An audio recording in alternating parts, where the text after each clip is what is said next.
So it's not a traditional procedure agency. Y'all look familiar, obviously.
The committee will come to order. Without objection, the chair is authorized to declare a recess of the committee at any time. The full committee hearing is convening to examine the compliance of federal agencies with FOIA. I now recognize myself for 5 minutes to give an opening statement.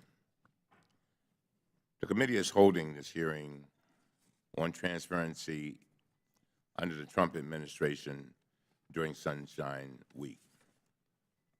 Sunshine Week is the time each year when we focus on the need for greater transparency in our government. In 1966, Congress enacted the Freedom of Information Act so the American people could better understand the decisions being made by their government. FOIA is also critical to understanding who is influencing those decisions and how those decisions will affect their daily lives. Today, we will hear from Ms. Melanie Putze, the Director of the Office of Information Policy at the Department of Justice. DOJ is responsible for carrying out FOIA implementation across the executive branch. In my opinion, DOJ needs to do a much better job because we're seeing far too much information being delayed and even withheld. Earlier this week, during Sunshine Week kickoff event, Jesse Panuccio, the Principal Deputy Associate Attorney General and Chief FOIA Officer for the DOJ, said this during a speech, and I quote, "Unfortunately, as with everything in life, there are excesses and there are excesses strain the system. Some groups have turned FOIA into a means of generating attorneys' fees or attempting to shut down policymaking, end of quote. This statement is deeply troubling. It sounds like DOJ is framing requests for information as obstructions. The Trump administration should be operating with a presumption of openness, as the law now requires, rather than maligning FOIA requesters who are simply seeking the truth. We also will hear today from Acting Director of the National FOIA Office for Environmental Protection Agency, Tim Epp.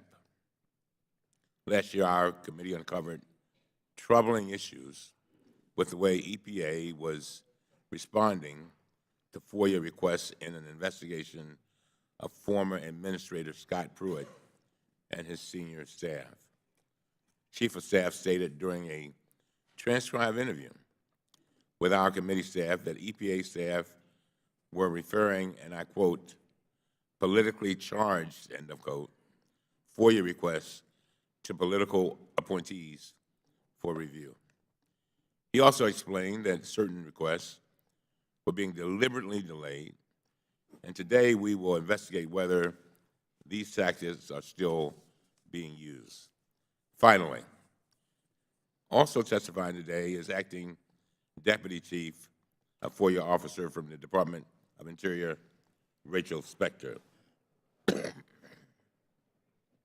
On December 28th, during the government shutdown, the department proposed a new rule that would make it harder for requesters to obtain information. Last week, I sent a letter to the acting secretary raising concerns about the proposed rule, and I was joined by Senators Patrick Leahy, Senator Chuck Grassley, and Senator John Cornyn. That letter, as you can see, was bipartisan, and oversight of FOIA compliance should always be bipartisan. In 2013, when I was the ranking member of this committee, I worked with our Republican chairman at the time, Darrell Issa, to introduce a FOIA reform bill. For 3 long, hard years, we worked together to advance this bipartisan bill through the Congress. And then, with the help of Senator Cornyn and Senator Leahy, we got it over the finish line. President Obama signed the FOIA Improvement Act into law in 2016. I'm grateful to the many members of this committee who sponsored the legislation, including my Republican colleagues, Mr. Heiss from Georgia and Mr. Gosar from Arizona. The FOIA Improvement Act is a prime example of how members of Congress from both parties can work together to achieve positive results for the American people. The law made a lot of important changes, but the Trump administration, unfortunately, is failing to fully comply with the requirements of the new law.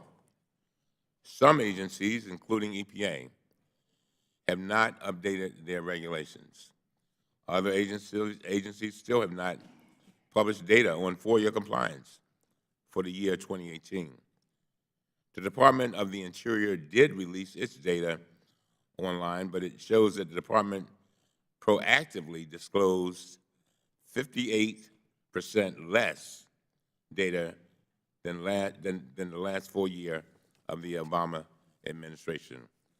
I know that there are FOIA officers across the executive branch watching this hearing this morning. I want to say to them that I know that you need more resources and more support for the work you do. So let me be clear. This hearing will not be the end of our work as a committee on these issues. We will fight to bring greater transparency to all operations of our government. And with that, I yield to the distinguished ranking member of this committee, Mr. Jordan. Thank you, Mr. Chairman, for calling this hearing to examine government transparency during the week in which we're promoting open and transparent government Sunshine Week. Nothing holds the government more accountable than making its actions open and transparent to the American taxpayer. Transparency is the lifeblood of an informed democracy.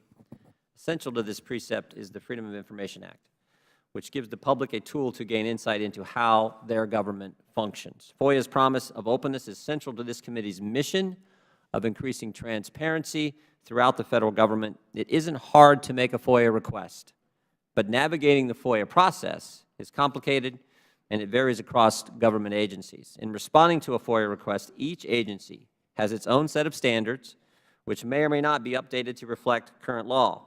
The FOIA law requires documents to be released unless those documents fall into the exemptions outlined in the statute. In large part, FOIA's efficacy is limited by the responsiveness of the agency that receives and processes the request. It's our job here in Congress to ensure agencies are following the law when it comes to FOIA.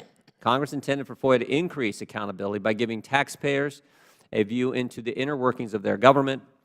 FOIA compliance has not come easily for many agencies. Issues with agency FOIA compliance did not begin, though, during the Trump administration. Although President Obama pledged to have the most transparent administration in history, his administration had several notable FOIA-related problems. Under President Obama, agencies changed FOIA regulations, implemented new policies, abused the exemptions, refused to produce responsive records, and struggled with overall FOIA compliance. The Trump administration has received an unprecedented number of FOIA requests. This is important. The numbers have went up for the Trump administration. A major reason for the increases at EPA and other agencies is that former Obama and Clinton staffers, acting under the guise of being transparency organizations, are being paid by the Tom Steyers of the world to harass the executive branch now that it is in Republican control. For example, American Oversight, which is led by Austin Evers, who oversaw FOIA-related matters at the State Department under President Obama, admits on its website, and I quote, is filling FOIA and lawsuits that mirror the document requests sent by the chairs and ranking members of key congressional committees. With the House of Representatives poised to begin conducting aggressive oversight, we will be able to go to court to force the release of these records, close quote. During fiscal year 2017, according to the Office of Information Policy, the government received a record high of over 818,000 FOIA requests. Even with this unprecedented level of requests, many agencies reduced their FOIA backlogs.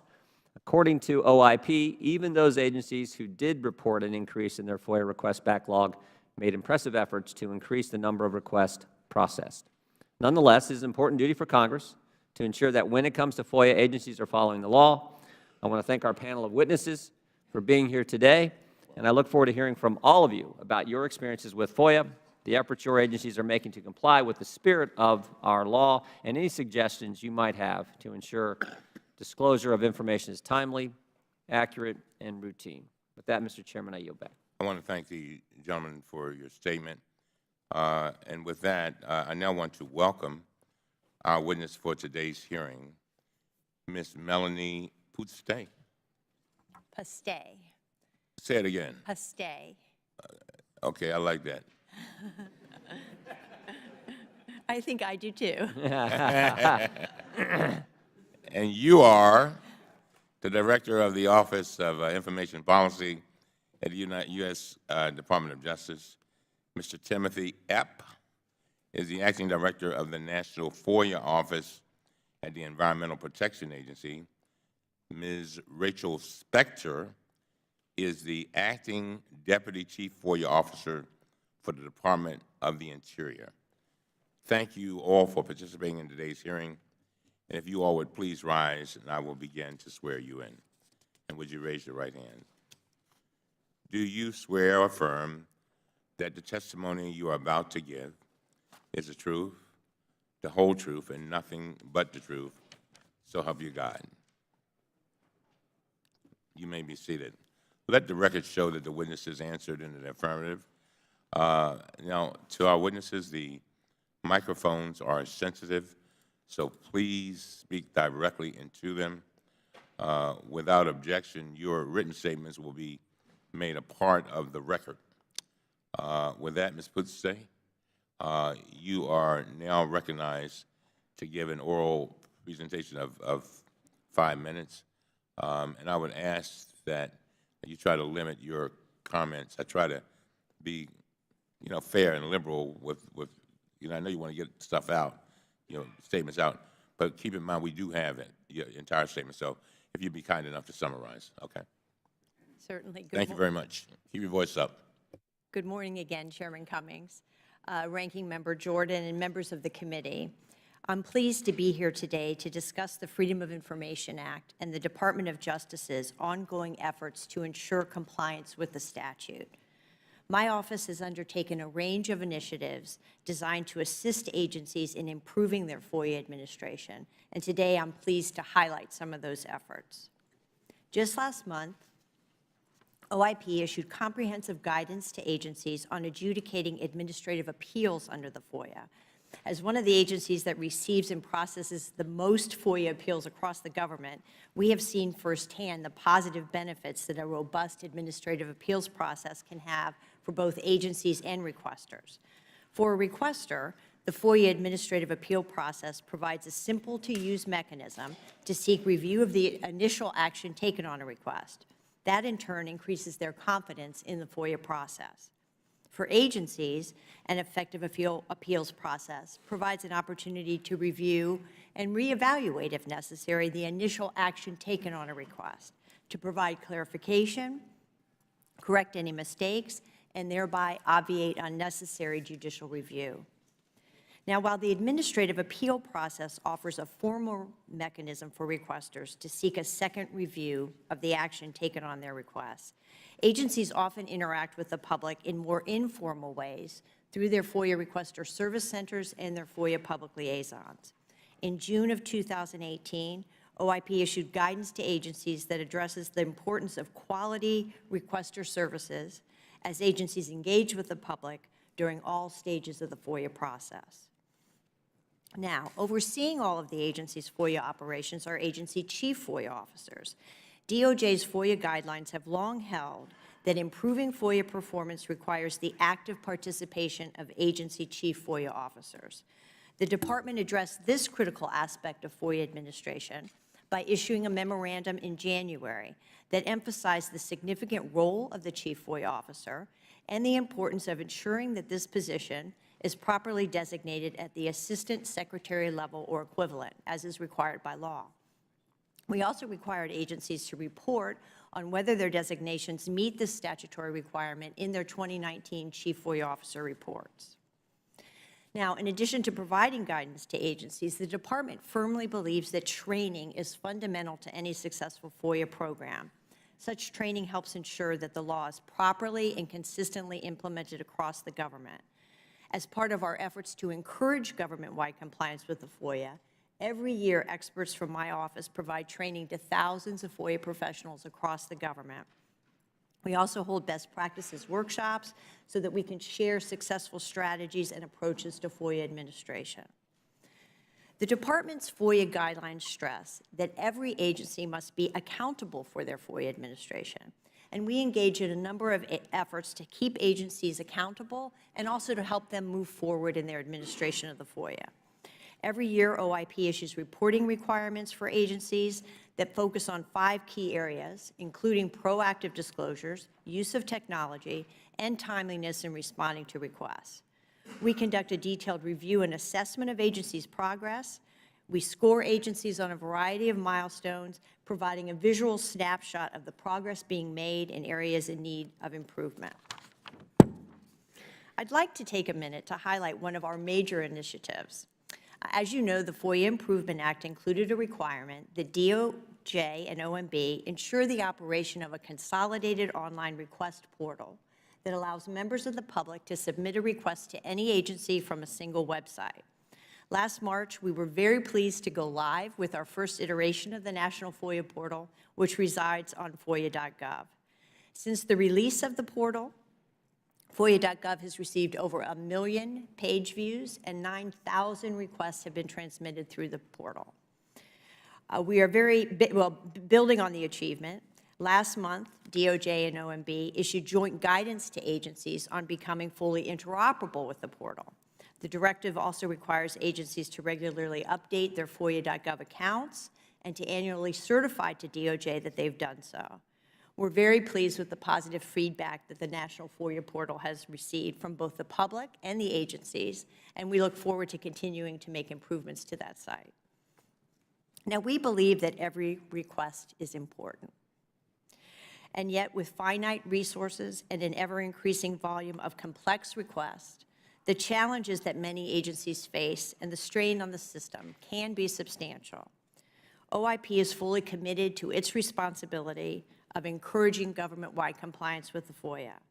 We will continue to guide and train agencies to share best practices, explore IT innovations, all to help agencies meet the FOIA challenges of today.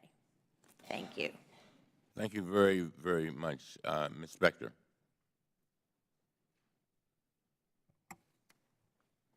Chairman Cummings, Ranking Member Jordan, members of the committee, thank you for the opportunity to appear before you today.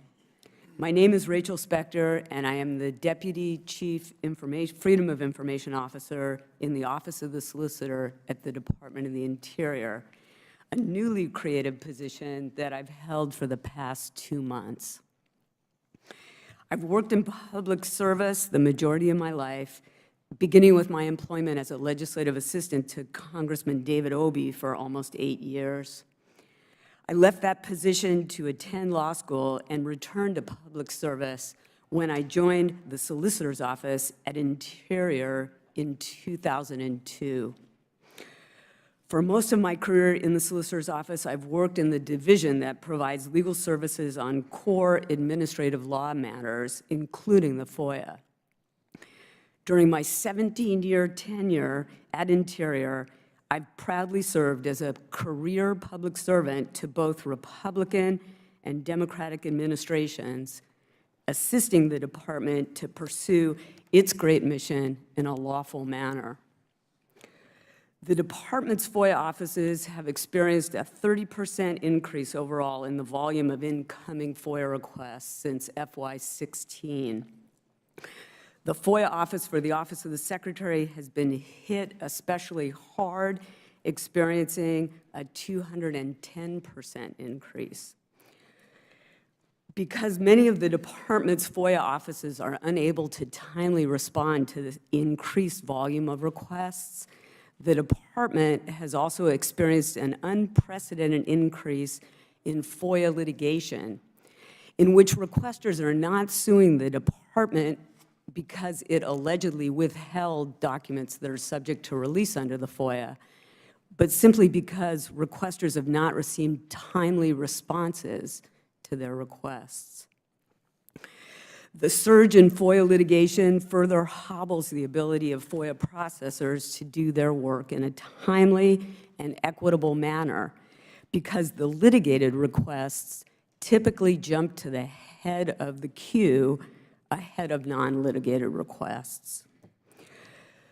The FOIA professionals at the department are dedicated public servants who are committed to their work on behalf of the American people.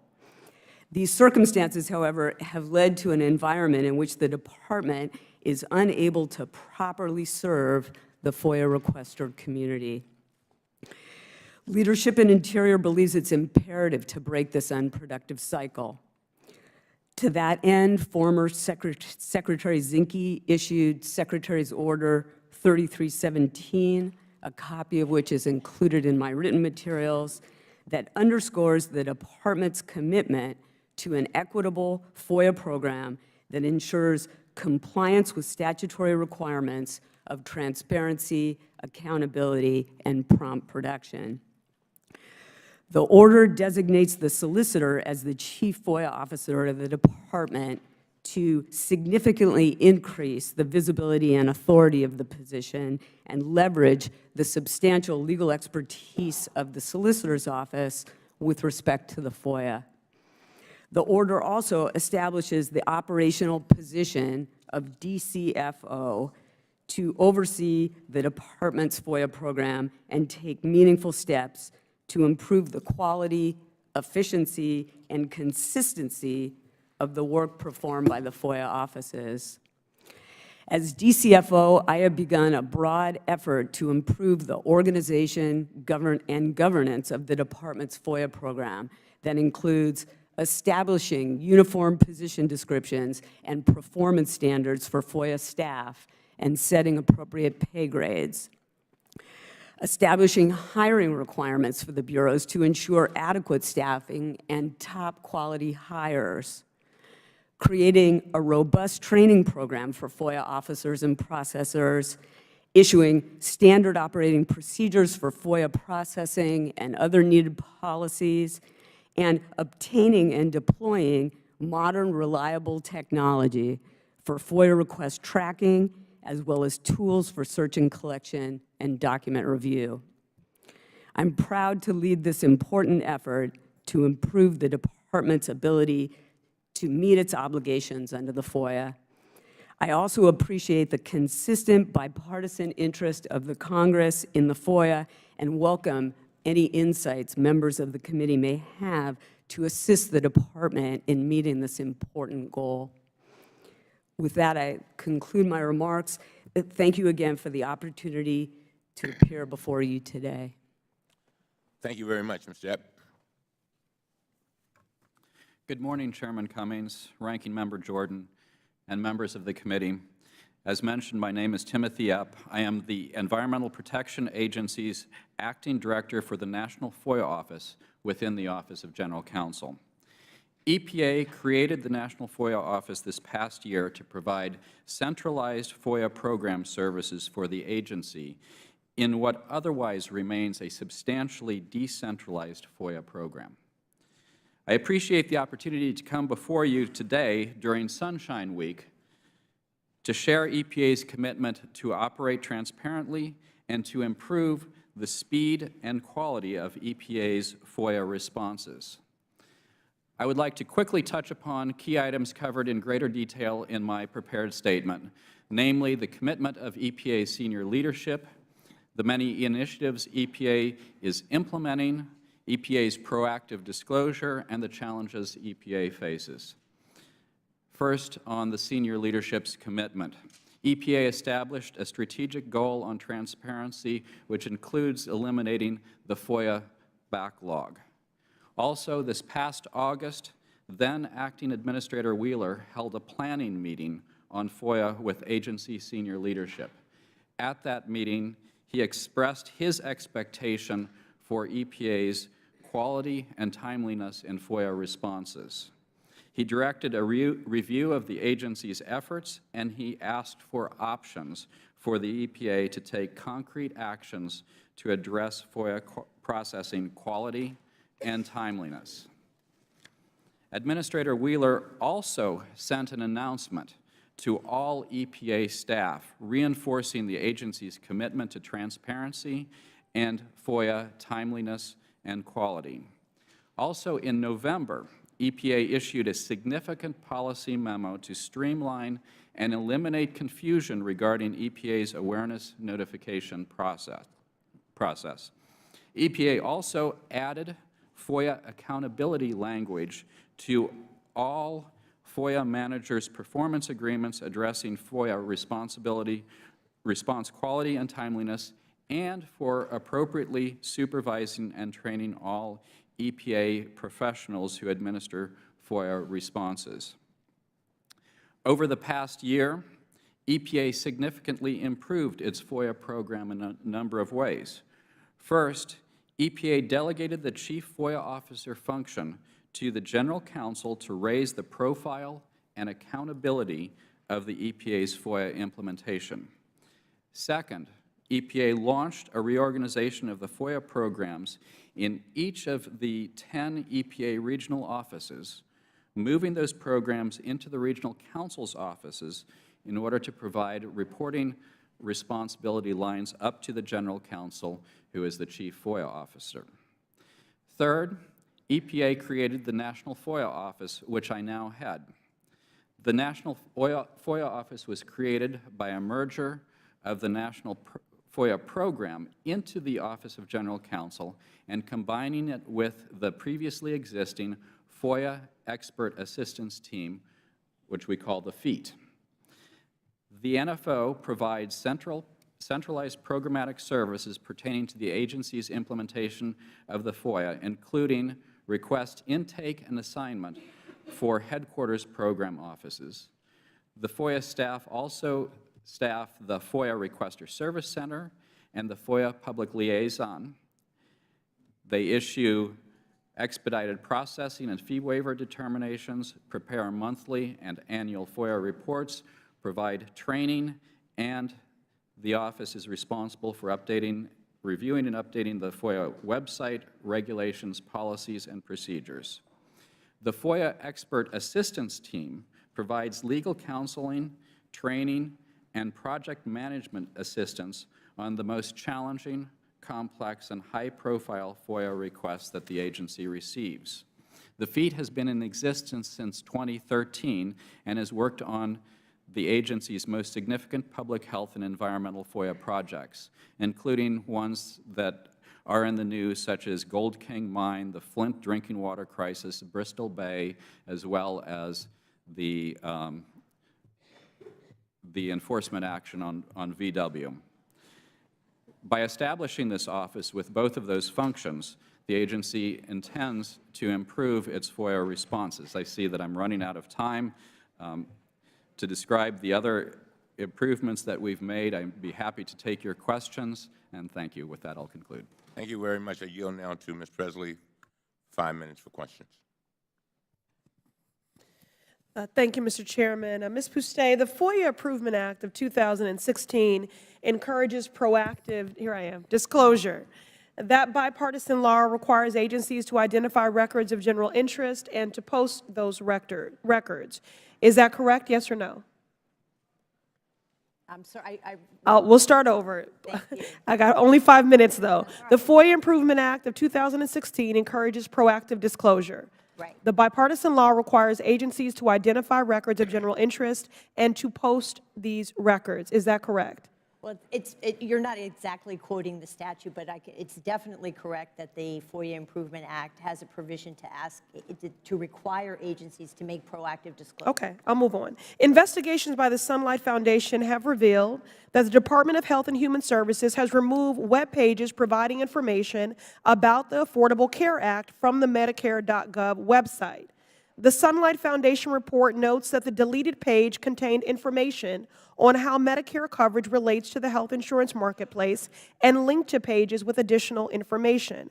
Other similar reports from the Sunlight Foundation note that the Department of Health and Human Services has also scrubbed information about breast cancer, preventive services guaranteed by the Affordable Care Act, as well as various LGBTQ health issues from its website for the Office of Women's Health. Were you aware that the Department of HHS has removed content related to preventative care, LGBTQ health, and women's health from its website? I really would refer you to HHS for their decisions that they've made on posting or not posting information. Well, do you endorse that decision? We, at the Department of Justice, have a strong record of encouraging agencies to proactively post information beyond what is required by the statute to be posted, but to actually look for information that's of interest to the public, to work with their community of requesters. I'm sorry, but this is about people's lives, okay, and access to really critical information. So in your personal opinion, scrubbing information about breast cancer, preventative services guaranteed by the ACA, and various LGBTQ health issues from its website, this is the Office of Women's Health, what is your personal opinion of that? Well, I'm not here to give you my personal opinion, but I can give you my opinion in my role at the Department of Justice. Okay, I think you did that, and we just disagree. Moving on. Ms. Pouste, the Sunlight Foundation also reported that the Department of Justice has removed information from its websites without providing any notice or explanation. Specifically, the report notes that the Department of Justice removed information from its website for the Office of Violence Against Women, including removing a section on how to respond to stalking. That section provided links with specific tips for victims, for prosecutors, law enforcement officers, judges, and others. Were you aware that the DOJ removed these resources for victims of domestic violence from its website? No, I'm not personally aware in my official capacity. I'm happy to make further inquiries about it, though. Well, I hope you would, because again, this is denying victims access to critical information that could determine their very life or death. Despite the fact that the Office of Violence Against Women has a website archive, the deleted information does not appear to be provided in the archive. Do you agree that it is important for agencies to provide helpful information about how Americans might obtain assistance under existing laws? Yes or no? I definitely think it's important for proactive disclosures to be there to help the public and inform the public. Okay. One more time, for the record. Do you agree that it is important for agencies to provide helpful information about how Americans might obtain assistance under existing laws? Because the stalking information and that critical information was removed. Yeah, I don't want to address a specific set of documents without knowing more about them. It wouldn't be responsible of me to do so. But I absolutely agree that the reason for having proactive disclosures, and it's why it's such an important part of the FOIA, is to provide information that's of interest to the public affirmatively so that there isn't a need to make a FOIA request to it. That's an important part of Freedom of Information Act, and it's an aspect of the law that I'm sorry, I'm running out of time. Do you think it would be an appropriate issue for the Department of Justice to review? I'm certainly happy to look into it. Okay. All right, given that some agencies, and I'm out of time. All right, thank you. Thank you, gentlelady. Would you kindly, when you all talk, we can't hear you.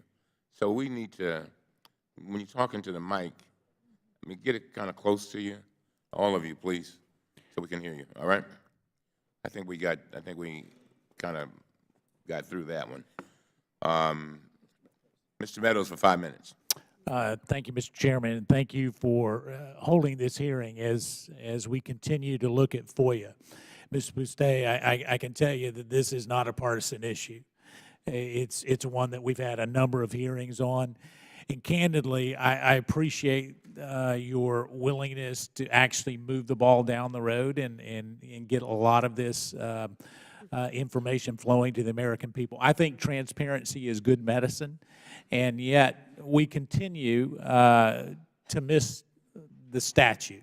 The statute's very clear on how quickly we need to respond to FOIA requests, and honestly, that's just not happening. Would you agree with that? There's no doubt, as I mentioned in my opening statement, for many agencies, there is a strain on the system. There's no doubt. That wasn't my question. My question was, there's a statute that gives the number of days that you need to reply to FOIA requests. Is there not a law? The statute actually provides several mechanisms for seeking an extension of time, and provides for let me say it this way, recognizes that there are many situations, and it's set forth in the statute, where it will take longer than 20 days or even 30 days to respond to a request.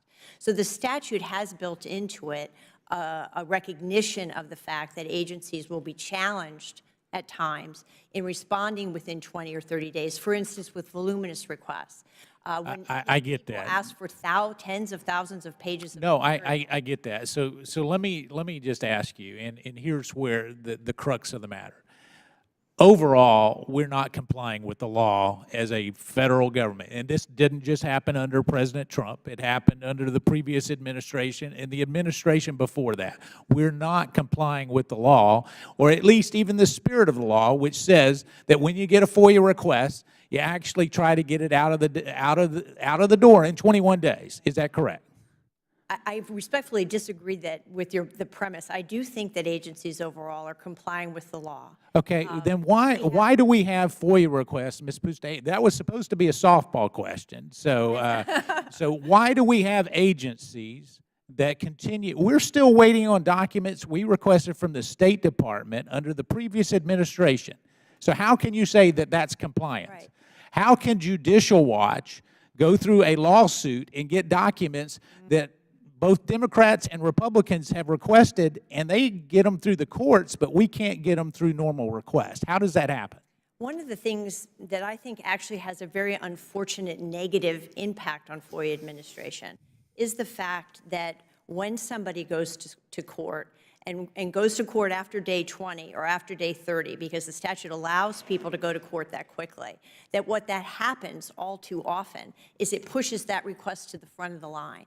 And then the ordinary citizen, the historian, the journalist, their request keeps So how do we fix that? further back. So I agree that that's happening. So how do we fix that? Well, that would require a statutory change. What do you mean it requires? Just to give them more time? Or I mean, I'm certainly, obviously, happy to talk with the committee and work with the committee on legislative proposals. What agencies have to do, as a practical matter, taking the law as it is now, is manage their resources so that they can handle litigation deadlines that are now being imposed on them by court order, incorporate that within their day-to-day processing of requests from ordinary citizens. And because we've had year after year a tremendous increase in the volume of requests coming in, one of the things that we've been advising agencies to do is to focus on simple track requests, smaller volume requests. and have you seen an increase there in terms of compliance? I know you've Yes, and we definitely and what score- percentage increase? We score agencies every year on the, whether or not their simple track requests can be processed within an average of 20 working days. And how many of them are complying? I don't mean, have what's the I percentage? don't have the actual number. Can you get that back to the chairman and the ranking member? It's available on our website, but we're happy to also give it to you, yes. Okay, here's my concern, and here's what I would ask for you to help our committee out with. We need to streamline the process, and whether it's when a document is created, that it gets a stamp that says this is okay for FOIA release.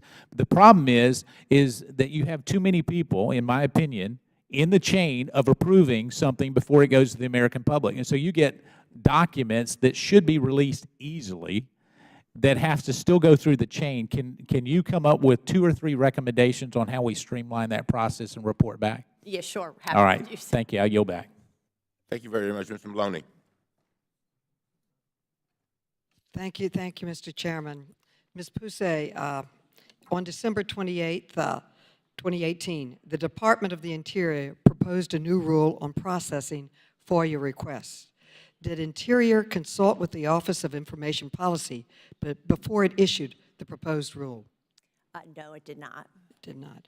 The rule proposed by Interior would set limits on requests when they involve the processing of, quote, a vast quantity of material, end quote. The rule seems designed to give Interior discretion to arbitrarily reject requests by claiming the requests are too large or too burdensome. In 1983, the Department of Justice explained in a guideline document, and I quote, "The sheer size of burdensome request of a FOIA in and of itself does not entitle an agency to deny that request on the ground that it does not reasonably describe records," end quote. Is the proposed rule consistent with guidelines issued by the Department of Justice? I'll let my colleague from the Department of Interior discuss their proposed regulation. What I can tell you is that we will be engaging with the Department of Interior to discuss the content. I have limited time, and we'll get that response from them. Sure. And under the rule proposed by Interior, the agency would be able to ignore a request that, quote, requires the Bureau to locate, review, redact, or arrange for inspection of a vast quantity of material, end quote. Is Interior authorized to deny a request based on its sheer size alone without even trying to work out a response with the requester? Ms. Spector, Interior's proposed rule does not define what Interior would view as, quote, a vast quantity of material. And without a clear standard, would you say, Ms. Spector, that the rule could easily be abused to obstruct the public's access to information from Interior? And are there any limits to Interior's ability to deny requests under the proposed rule? Well, I'll start with the last question that you posed, and indeed, there are limits. The vast quantity language that you've quoted from our proposed rule is a codification of a 1990 D.C. Circuit Court opinion. And since 1990, there has been a body of case law that is developed, and we would use that case law as the sideboards to make that determination and not make that determination in an arbitrary and capricious manner. The purpose of placing that, of proposing that change in our regulations was to address the substantial increase in complex discovery-like requests we are receiving for any and all records, or requests to conduct broad keyword searches. And Ms. Poussey, is there any compelling reason why Interior's FOIA office should have more onerous rules for processing requests than any other agency in government? Is there any reason why they should have this discretion? I don't want to comment specifically on Interior's rules because we're going to be working with them. We're going to be working with them. Well, the chairman has commented on it. Chairman Cummings, along with Senator Leahy, and in a bipartisan way with Republican Senators Chuck Grassley and John Cornyn, they sent a letter to Acting Secretary David Bernhardt to express their significant concern over this unfair proposed rule, and I agree completely with their statement and with their letter. The American people have the right to access information from the Department of Interior, and the proposed rule would needlessly encroach on that right. And so I urge DOI and everyone to object to this proposed rule and withdraw it immediately. It has it's very unfair, and it seems like an attempt to withhold information. And I yield back the balance of my time. Mr. Heiss for 5 minutes. Thank you, Mr. Chairman. Ms. Postay, I just want to echo what has already been said, is there are many on this committee who have been waiting for documents for a long, long time, particularly some from the Obama administration years. We really would like to get those documents as soon as possible. I want to make sure that that is clearly communicated. I understand the difficulty with the requests going up. I get that, but the task is the task and needs to be handled. Mr. Epp, let me go to you. How many people at the EPA work on FOIA? So our annual report indicates that there are approximately 100 full-time employees who work on FOIA and approximately another 100 full-time FTEs. So those are partial time. All right, so does every office within the EPA have a FOIA office, every department? Every of the major program divisions has a FOIA program. Okay. Is it adequate enough to respond to the requests? Well, we have been responding to requests at approximately 60% of the requests we respond to within the 20-day time period. But we also, at the end of fiscal year 2018, had a substantial backlog. Okay. And do you have plans to deal with that backlog? We have a lot of plans to deal with that backlog. As I was listing in my prepared remarks and in my opening statement, we have started a reorganization of the FOIA program. We have created a centralized national FOIA office. We are looking at ways of centralizing other aspects of the program, and yes, we have. When will those ideas be implemented? We have already started implementing those activities. So the reorganization of the regional council's offices are going to waterfall forward starting in this month. What kind of requests are coming in? Is it changing? And in other words, are we having more requests from reporters, from members of the public, from advocacy groups? Are we seeing a change in the request? So We've seen a change in terms of, in 2017 and 2018, we had approximately 1,000 more requests each year than we had in the prior year. We've also seen that those requests have been concentrated more in the Office of the Administrator. One year it was 368% more than year 2016, and the other year it was 415% more than that base year of 2016. We have the data to look at particular requesters. I have not broken that out. I haven't done an analysis of that. Are you able to? We would be able to. Would you get that back to us? We can work with, just for curiosity. with the committee on those sorts of requests. Okay, thank you. What about complex requests? Are you seeing an increase in the complex? We have noticed, at least particularly in the Office of the Administrator, some increase in complexity in a number of different ways. Requests that ask for all communications, for example, without any narrowing of it, as well as requests that have multiple subparts and that, as a result, produce large document collections that we must review. Have those complex requests increased with the Trump administration? We have noticed that increase over time, in particular in the last couple of years. Okay. Can you give me some examples of the numbers of responsive records in a complex, like what are we talking about?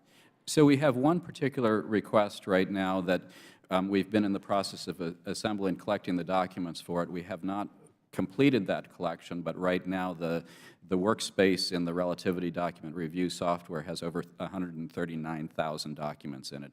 And of course, that's not pages, that's documents. Each document will have multiple pages. So we're talking a very substantial amount of material to review for that particular. Okay, so a quick comparison, I'm running out of time here. How long does it take on an average just to do a simple FOIA versus a complex request?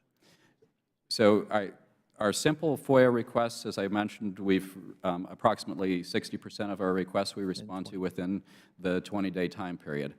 Our other requests, like I mentioned, we have a significant backlog, and some of those are months and or years. Okay, thank you very much. I yield back, Mr. Chairman. Mr. Lynch. Thank you, Mr. Chairman, and Ranking Member for holding this hearing. I do want to say thank you to the distinguished panel for helping the committee with its work. Ms. Puste, the committee, along with a number of outside public interest groups, have been involved in a national security review of multiple whistleblower reports that describe a concerted effort inside the White House to transfer highly sensitive nuclear technology to Saudi Arabia. This sudden and behind-the-scenes scramble to transfer sensitive technology to a foreign nation without informing Congress, without engaging in dialogue with us, without congressional review, would constitute a dangerous and blatant violation of the Atomic Energy Act.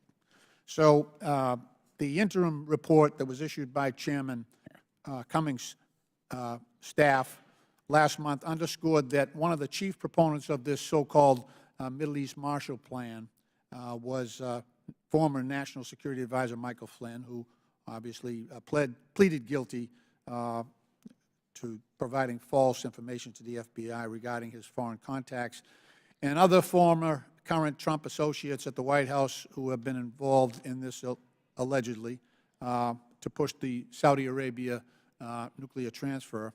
Thomas Barak, he was President Trump's inaugural committee chairman, and also Jared Kushner, the President's son-in-law and also an advisor, senior advisor to the President. So we have, as a committee, we have requests, FOIA requests in, and requests directly to 7 different agencies. And as well, the Government Accountability Project, they do great work. They've got requests into the Department of State, Department of Defense, Central Intelligence Agency, Department of Commerce, Department of Energy, and the Treasury Department. We have requests into those agencies as well as the White House. So far, we've got zero. Nothing from any of those agencies, nothing from the White House. So, you know, your mission, as you describe it, is really to provide information that the American people should know. And this is certainly within that ambit. And I'm just wondering what your what your reasoning or what your thinking might be for why, with all these requests on such an important issue, we've got 0 from the White House and 0 FOIA responses from all of those agencies, 7 of them. Well, I can't speak to any particular individual FOIA request because I don't know any of the background as to their handling. But any document at all, I mean, this, so, you know, I understand that you could pick and choose, say this is sensitive, we can't do this, or come up with a reason. They haven't given us a reason either. So we basically got silence from 7 agencies and the White House. Well, again, I don't know, I just don't have any background on the handling of those individual requests. I'm happy to look into it for you if you'd like. Our mission, our statutory mission, is to encourage compliance with the FOIA, just to correct the articulation of that. And we do a number of things to help make sure that agencies are trained to be able to understand their legal obligations under the FOIA, that they have guidance from us as to ways to improve their administration of the FOIA. We share best practices. We encourage use of technology. All of those things are part of how we carry out our statutory responsibility. I understand. That's the same answer you gave to everybody else. So last month, the nonpartisan government watchdog organization Citizens for Responsibility and Ethics in Washington actually filed suit on behalf of the Government Accountability Project to seek those documents, to get the answers to their FOIA requests. According to the complaint, all those federal agencies involved have now gone silent, failing to engage in any further communication. So this isn't simply an unwillingness to give us the documents. It's an unwillingness to respond. Is that consistent with your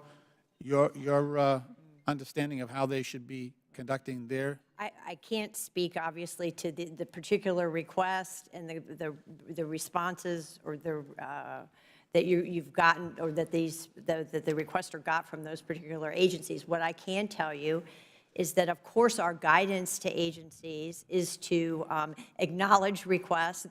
Every requester is entitled under the statute to have a tracking number for their request. Could you encourage them to respond? Could you encourage them to respond? I certainly, that would be great. I certainly can. That would help. I Okay. certainly can. Thank you. I yield back. certainly can. Mr. Comer, 5 minutes. Thank you, Mr. Chairman. I wanted to focus my questioning on the Department of Interior. So, Ms. Spector, how many individuals specifically work on FOIA at the Department of Interior? I don't have that information at this time. Part of my mission as in the newly created departmental FOIA office is to get my arms around that information and to understand whether our FOIA officers are adequately staffed. Does each bureau at the Department of Interior have its own FOIA office? Well, interesting that you asked that question. The Secretary's order that I referred to in my opening statement requires all of the bureaus to have a FOIA officer. So my understanding and belief is that FOIA processing occurs at all of our component bureaus, and we are looking to elevate the position of the people that do that work. Have you determined whether you're adequately staffed to handle the FOIA requests that are coming in at the DOI? I can say, quite frankly, we are not adequately positioned to do that work at this time. And staff is only one component of what I believe we need to do to improve our FOIA program. We also need to make improvements in our technology, and as well as improving our standard operating procedures and policies. Roughly how many FOIA requests did you get in 2018? Do you know? At the Department of Interior? You know, I'm embarrassed to say I don't know the answer to that question. I'm sure my staff has it on their fingertips and will happily provide that. So you wouldn't know how the number of FOIA requests in 2017 and 2018 under the Trump administration would compare to the number of FOIA requests that you received during the Obama administration? I would be able to answer that question, sir, that since FY16, the department overall has experienced a 30% increase in incoming FOIA requests. And some of, similar to what my colleague from EPA attested to, the Office of the Secretary FOIA Office has been particularly hard hit with a 210% increase during that period. Do you know where these increases are coming from? Which particular groups? Are they advocacy groups? Are they private citizens, media? Do you have any idea? I could speculate on that point, but I would underscore that the department's not concerned with who the FOIA requests are coming from. I mean, we endeavor to respond in a timely, comprehensive manner to all requesters, regardless of their identity. Do you prioritize the FOIA requests when they come in? For example, if it's a major news network, is that pushed ahead of the stack or behind the stack as compared if it's a FOIA request from a citizen in Montana? Well, as a general matter, we process FOIA requests on a first-in, first-out basis, and there are certain provisions in the FOIA that provide for expedited processing, also provide for a fee waiver for requesters who qualify as representatives of the news media, and we apply the provisions of the FOIA accordingly. On average, how long does it take when you get a FOIA request to be able to review and respond to the request? The answer is more nuanced in that we process our incoming requests pursuant to tracks. There's a simple track and a normal track, complex track. Complex being the requests that are likely to result in the collection of large amounts of documents. And for example, the requests that are in our simple track, by our own policy, we endeavor to respond to within 5 working days. Do you track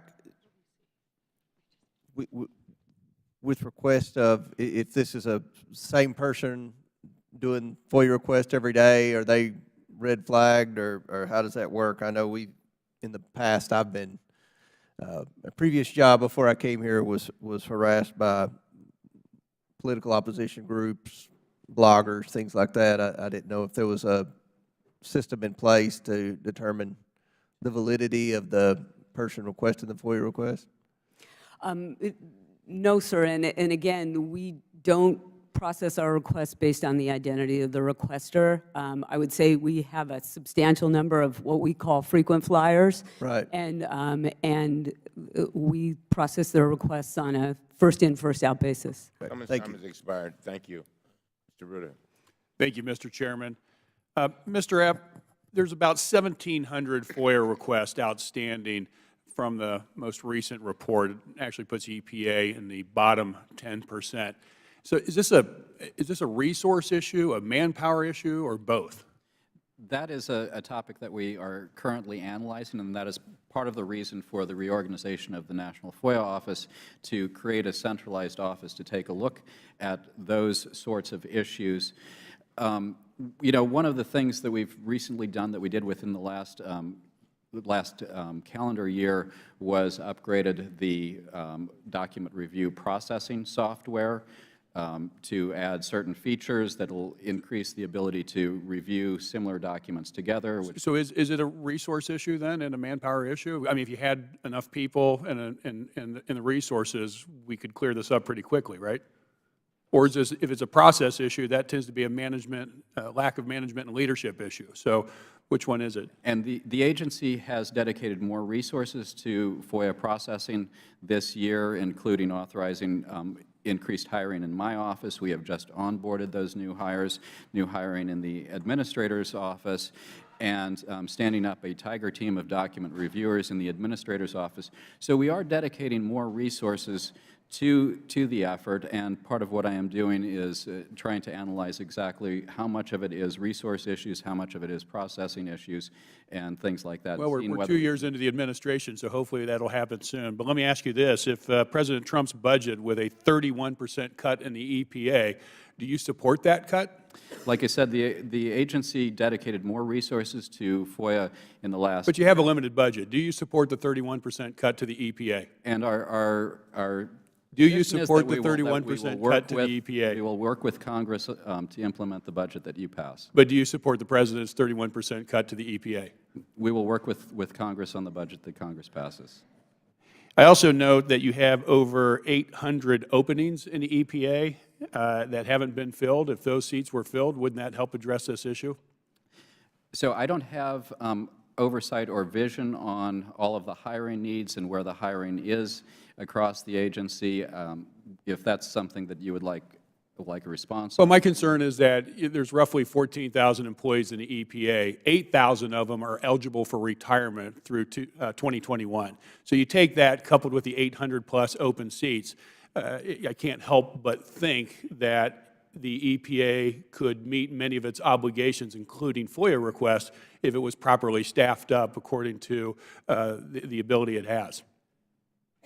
Not to mention, with all of these potential retirements, is the EPA prepared to hire people so it can meet its obligations?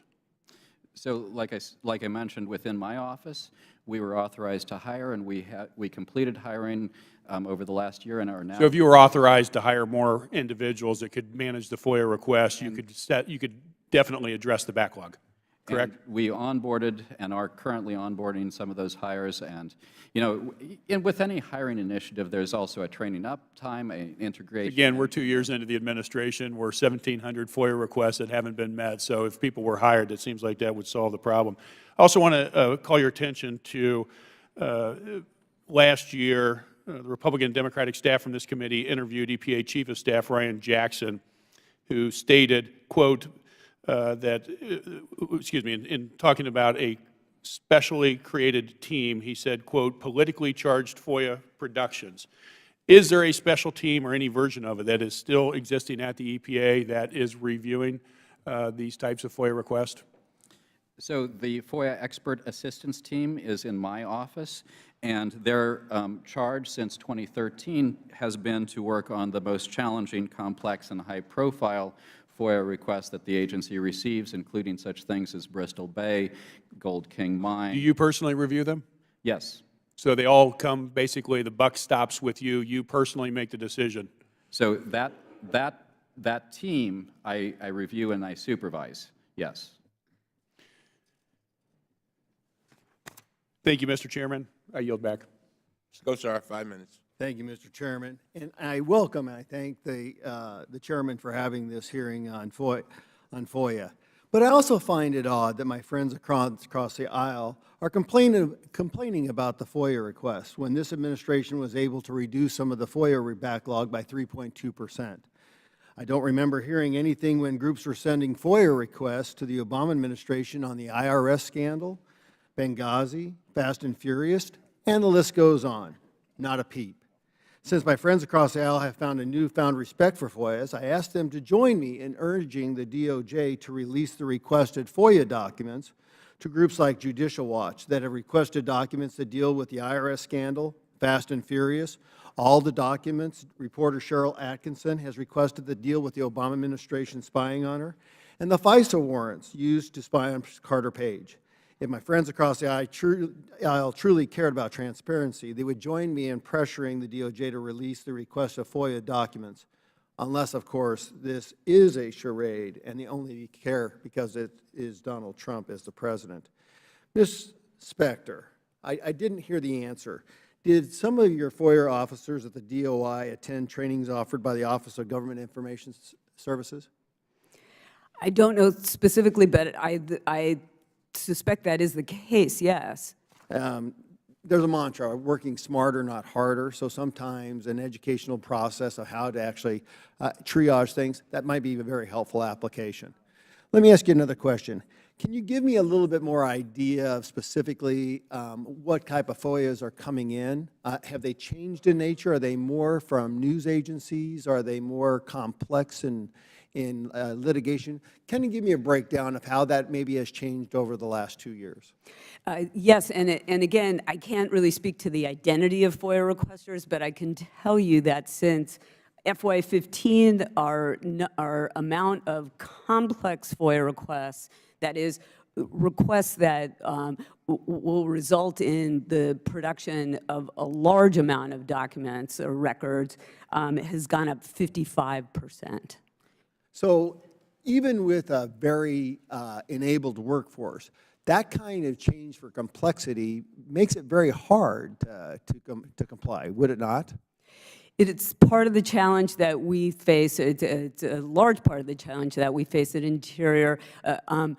Another related challenge is that because we are not able to provide timely responses to a large number of FOIA requesters, we have engendered a substantial increase in what we call FOIA non-response litigation, where the requester is suing not based on an alleged illegal withholding, but simply because we haven't responded in a timely manner.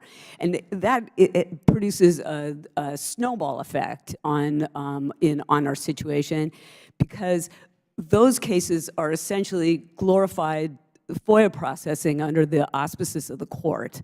And we are under increased pressure to move those requests to the front of the line, which further impacts the rest of the FOIA requesters. So is there some way, you know, when we're on a battlefield, we have a triage type system. Is there a way to look at these documents as they're coming in that could actually facilitate a better triage allocation, where, you know, you may maybe having somebody monitoring the atmosphere at the time of discovery that maybe puts kind of an emphasis or a highlight on an issue, that maybe somebody's reviewing these at the front end that may speed up that system? Is there some type of triage system that could work along those lines? Yes, and that's certainly part of the comprehensive effort that we're endeavoring to employ at the department, that we're using in a more expansive way technology to process these large requests. That technology also enables us to leverage requests that are for the same or similar types of documents. And we are trying to focus more in our processes and protocols on meeting our commitment under the FOIA. Yeah, and Mr. Epp, real quickly, I'm glad that you made the comment about the budget, because the budget is our deal. Allocation funds is Congress's deal. So we ought to be the ones stepping up and doing that process forwardly. Thank you, Mr. Chairman. Ms. Cortez. Thank you, Mr. Chair. Ms. Puste, as Director of Information Policy, you review the various reports that agencies prepare as part of their FOIA responsibilities, correct? Right. Do you agree that it's important for us to have, for all of us, to have current information on the agency compliance with FOIA? Of course. Keep your voice up, but put the mic right. Sure. Sorry. And, you know, I think, you know, that's why we agree. That's why Congress added these requirements that agencies report data by certain deadlines each year. In fact, the law requires agencies to provide the annual report on FOIA to DOJ by February 1st. Today is now March 13th. It's 6 weeks past the reporting deadline. My question to you is, how many agencies have provided their reports to the DOJ by February 1st? Oh, this year's is quite the anomaly in terms of reporting, and it's a very obvious reason. We had a government shutdown that lasted more than 35 days. All of OIP was furloughed for 35 days. So we have an extensive process where we clear the annual FOIA reports from agencies and work with them to get the reports before they're posted. So there's necessarily a delay this year, but I'm happy to tell you We have we're over 90 reports have already been cleared for So posting. 90 reports have been cleared. Great. And it's completely understandable that the shutdown would delay that. That's why we try to avoid shutdowns. Do you know how many outstanding reports have missed that deadline? Oh, sure. We've been working with all the agencies to catch up on their work and their reporting to us, and we fully expect to have all the reports posted actually fairly soon. Okay, great. So has the DOJ made every annual report it's received so far from an agency available on its website? When we clear the reports, after we've done our review, the agency then has to prepare the report for posting, and that requires a process of coding the document. As soon as the agency posts the document, then we in turn link it to our central website on DOJ's website. I see. So we are literally posting reports as we speak. Thank you. Okay, and that's great. Good to know that that process is on its way. Mr. Epp, the EPA just posted its report yesterday. When did you provide that report to the DOJ? So I don't recall when we provided the first draft of the report to DOJ. Okay. And Ms. Puste, what is DOJ doing to ensure that the agencies are making these annual reports accessible to the public in a timely manner? Right. As I said, this year is quite the anomaly. I think if you looked back at any of the other years, we're very proactive in terms of reaching out to agencies, and we have really quite a refined process now. It's not an issue at all in a normal year. And that's good to know. And one of my questions, too, is what would DOJ do if an agency simply refused to provide the annual report? Right. That's not been a problem at all. Agencies work with us very well, and they're fully aware of their obligation to get their annual report into us. Are there any consequences in case that does happen? So it's a hypothetical that really I'm not worried about, because we have no issue with getting the reports from the agencies. We work with them, and then we get them posted every year. All right, great. Thank you very much. I yield my time.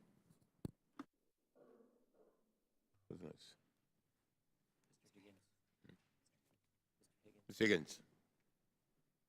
Thank you, Mr. Chairman.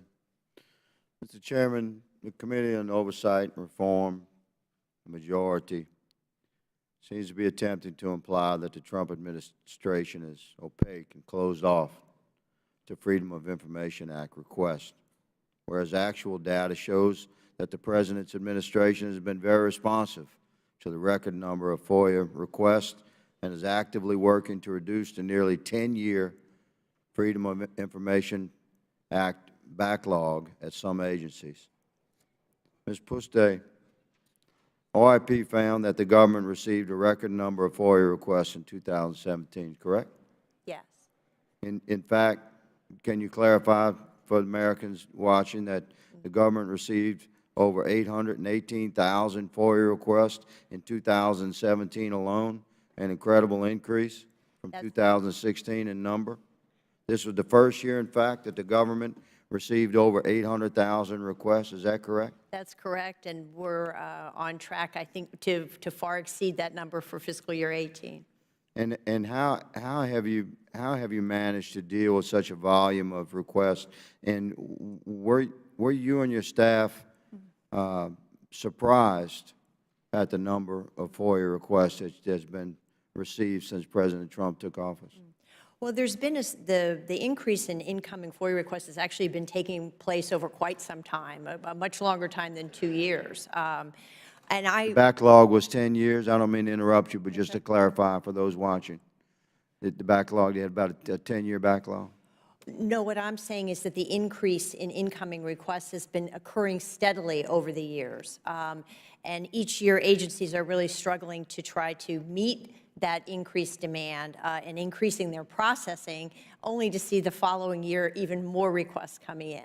Right. I think I attribute it to just an increased interest in using the FOIA as a means of becoming more engaged with their government. And thank you for that clarification. And despite the number of requests that have been received since 2017, since the President took office, Am I also correct in saying that the government has processed more FOIA requests than they received, and that the number of backlogged requests has actually decreased? The numbers you're referring to are from fiscal year 17, which is where we have our last government-wide numbers. And yes, in fiscal year 17, the government overall reduced the backlog, which was a nice accomplishment, and increased its processing. As I mentioned, agencies are doing a lot to increase their processing to keep up with the demand of the public for information from the government. So you feel confident confirming to America today, Madam, that agencies are making an effort, a good faith and determined effort to process FOIA requests and reduce backlogs? Agencies are definitely making a good faith effort to process the overwhelming number of requests that are coming in every day. Thank you, Madam. And Ms. Specter, Mr. Epp, thank you for your service to your country and appearing before the committee today. Mr. Chairman, since January 2017, there's been quite an orchestrated effort to obstruct and resist our duly elected President's administration. An incredibly active movement nationwide, and Americans that I've spoken to look at the number of FOIA requests as perhaps a legitimate tool that should be available in a representative republic of sovereign states that has perhaps been weaponized against our current executive. And I yield my remaining 50 seconds to the ranking member.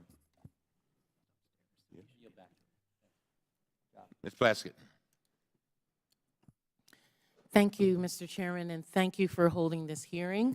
Ms. Puste, the Office of Legal Counsel is responsible for providing legal advice to the executive branch. Is that correct? Yes. Otherwise known as OLC. And there's usually, and that advice is usually given through memorandum, is it not? I don't know if I want to characterize whether it's usually given through memorandum. But there are memorandums that are done. Yes. And those memorandums really outline what the Office of Legal Counsel's opinion are with regard to specific issues that the executive branch may be requesting. They provide legal advice. Yes, exactly. DOJ, the Department of Justice, generally considers OLC members to be binding on those agencies. Is that correct? No, I don't think that's correct. OLC provides legal advice to agencies, who in turn then incorporate that advice into their decision-making. Okay, so they don't have, it doesn't bind an agency to the advice. It's legal advice to an agency. Got you. And with that, there does, however, seem to be a secrecy with regard to OLC memos, which have been long subject of controversy in terms of them being available to the public. Would you say that that's correct? No, I understand that the public is very interested in OLC memorandum, and OLC understands that public interest as well. And they have an established publication review process where they review their memorandum and post those that they can on their website. So how many memorandum per year would you say that they produce? I don't know per year, but I know at this on average. Well, they have over 1,000 published OLC opinions on their website. Well, that's going back 20 years, 30 years or so. It's quite a nice. But what would you say per year is the average of opinions that they write? I'm sorry, I just don't have it. Would you be surprised to understand that there are over 200 OLC opinions which have not been released? No, it doesn't surprise me because, as I said, OLC opinions are legal advice to an agency, and so they are protectable under the FOIA, under the attorney. So if the advice is taken and the administration acts on that advice, how about, say, releasing an opinion from 2003, going back 15 years, which has not, which has already been acted? Would that chill or inhibit discussion taking place in the government by not releasing that information at this time?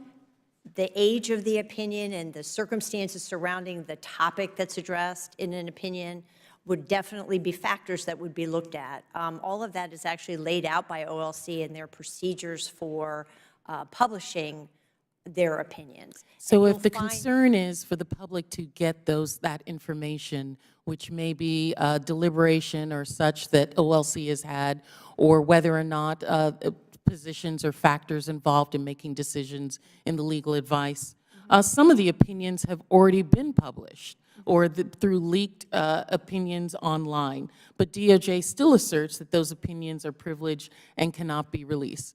What would inhibit the DOJ from releasing opinions which are already out there so that the public can be sure that the opinions which have been leaked are not in fact or are in fact the opinion of DOJ?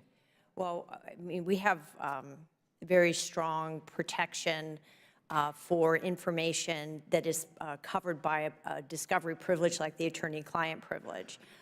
Courts have recognized that that applies after the advice has been given, and it would certainly apply. Even after it's been acted upon or has been changed and the administration is no longer using that opinion, what would be the reason for withholding it at that point? The contours of the attorney-client privilege, as well as the deliberative process privilege, another primary reason why OLC opinions are protected. I know that could take me a whole nother 5 minutes of questioning if we discuss the deliberative process. There was a case that went to the Supreme Court, actually early in my FOIA career, involving deliberative process privilege, and the very issue presented was, when a decision is over, does the deliberative process privilege fall away? Right. And it's actually an issue that went all the way to the Supreme Court, which ruled that no, the privilege protection continued on, and that the point of— But that's not to say that DOJ does not release opinions. All of the opinions involve some deliberative process, correct? Yes, yes. So you do release some Yes. and not others. Absolutely. So the factors that you're using have nothing to do with the deliberative process as a theory, but other factors that you've determined whether or not the import of what is in that opinion. I think the OLC lays out in the guidance on their website the factors that they look at to make releases of opinions. And obviously, a big part of that is the public interest in the topic. Okay. I yield back, sorry. Thank you. Mr. Jordan. Thank you, Mr. Chairman. Ms. Puste, how many, I'll go back to where Mr. Higgins was, how many FOIA requests government-wide were there in 2017? Over 800,000. Over 800,000. And is that more than the request in 2016? Yes. How much more? Yeah. Well, we have a chart in our we have a summary that we create every year of annual FOIA reports, and we have all the numbers there. I think if you look at the chart, you see a nice steady incline of incoming FOIA requests, really starting since 2009. And I'm looking at that chart right now. Okay. Looks to me that in 2016 there were 788,000, and in 2017 818,000. 40,000 more FOIA requests government-wide in 2017. That sounds right. All right. So more requests, trending up, been Right. trending up, but obviously 40,000 more just in the first year of the new administration. And what about the backlog? What happened with the backlog of requests that were there? Did that? Well, in fiscal year 17, the backlog did go down by, I think, 3%. That was primarily due to the efforts of DHS in reducing its backlog. The backlog government-wide is really attributable to a few of the really big agencies that get incredibly large volumes of requests. DHS and Justice? DHS, Justice, State, NARA. Okay. Again, we have that in our summary. But overall, There was a reduction. overall 40,000 more requests in 2017, and a reduction in the backlogs that had been present in overall backlog. Overall, yes. So it's an improvement. That's right. Now, it's not to say every agency is doing wonderful. There may be some improvement in some of the specific agencies, but overall, that's pretty good for government. Well, I think especially with backlogs, there were 85 agencies that had a backlog of 100 or less. So when you think across the government, the issue of backlogs it's a quite different picture, and I think a very positive picture for many agencies. Of that 40,000, which agencies had the biggest increase? Was the ones you said before, was it State, Justice, and DHS? Yes. That's where the biggest increase happens. Okay. And were those the same agencies that have the largest backlog or not? Yes, usually there's Understandable. an exact and understandable Okay. correlation, absolutely. And why, is there a reason why we saw 40,000 more? Can you analyze the data and said, is there any conclusion you can draw why there was 40,000 more requests in the first year? No, we've been looking at this issue for many years. And as I mentioned before to one of your colleagues, the best I can come up with is that I think that there's a lot of interest in the public in what the government is doing, and so as a result, there's an increase in FOIA requests. Well, when government's as big as our government is, unfortunately, I wish it was smaller in many ways. You got big government, there's going to be people who are interested in looking at and asking for information. How's 2018 look? When are we going to get those numbers? We'll get those numbers shortly. As I was discussing, we're in the process of finalizing the intake of the annual FOIA reports, and then we'll be able to. Can you give me a preliminary assessment? My prediction is that there definitely is going to be yet another increase in incoming. That's what I figured. Incoming requests. I'm hopeful that we'll have an increase in processing because, of course, the challenge for agencies is to try their best to keep up. Yep. And then I'm predicting that the backlog, though, might increase as well as a result of the increase in income. Do you think the increase in 2018 is going to be more than the 40,000 we saw in 2017? I'm not sure yet. When will we get those again? Soon, relatively soon. As I said, we have over 90 agencies where we have the numbers cleared. So within the next month or so, we'll have our figures, and then we will post them like we normally do with a summary. If the backlog number, you said the backlog may not be an improvement like it was in 2017. It may trend the other way. Yes. Is it a small increase, or what's your? Yeah, I'm predicting probably a larger increase, and again, this is just a prediction because we don't have the numbers yet. So once we have the summary and have the numbers, obviously we're going to post them on our website like we always do. I forgot I was going to yield to my friend. That's right. I'll yield what remaining time I have to our friend. Sure. I think the gentleman, one question, Ms. Boustay. Yes.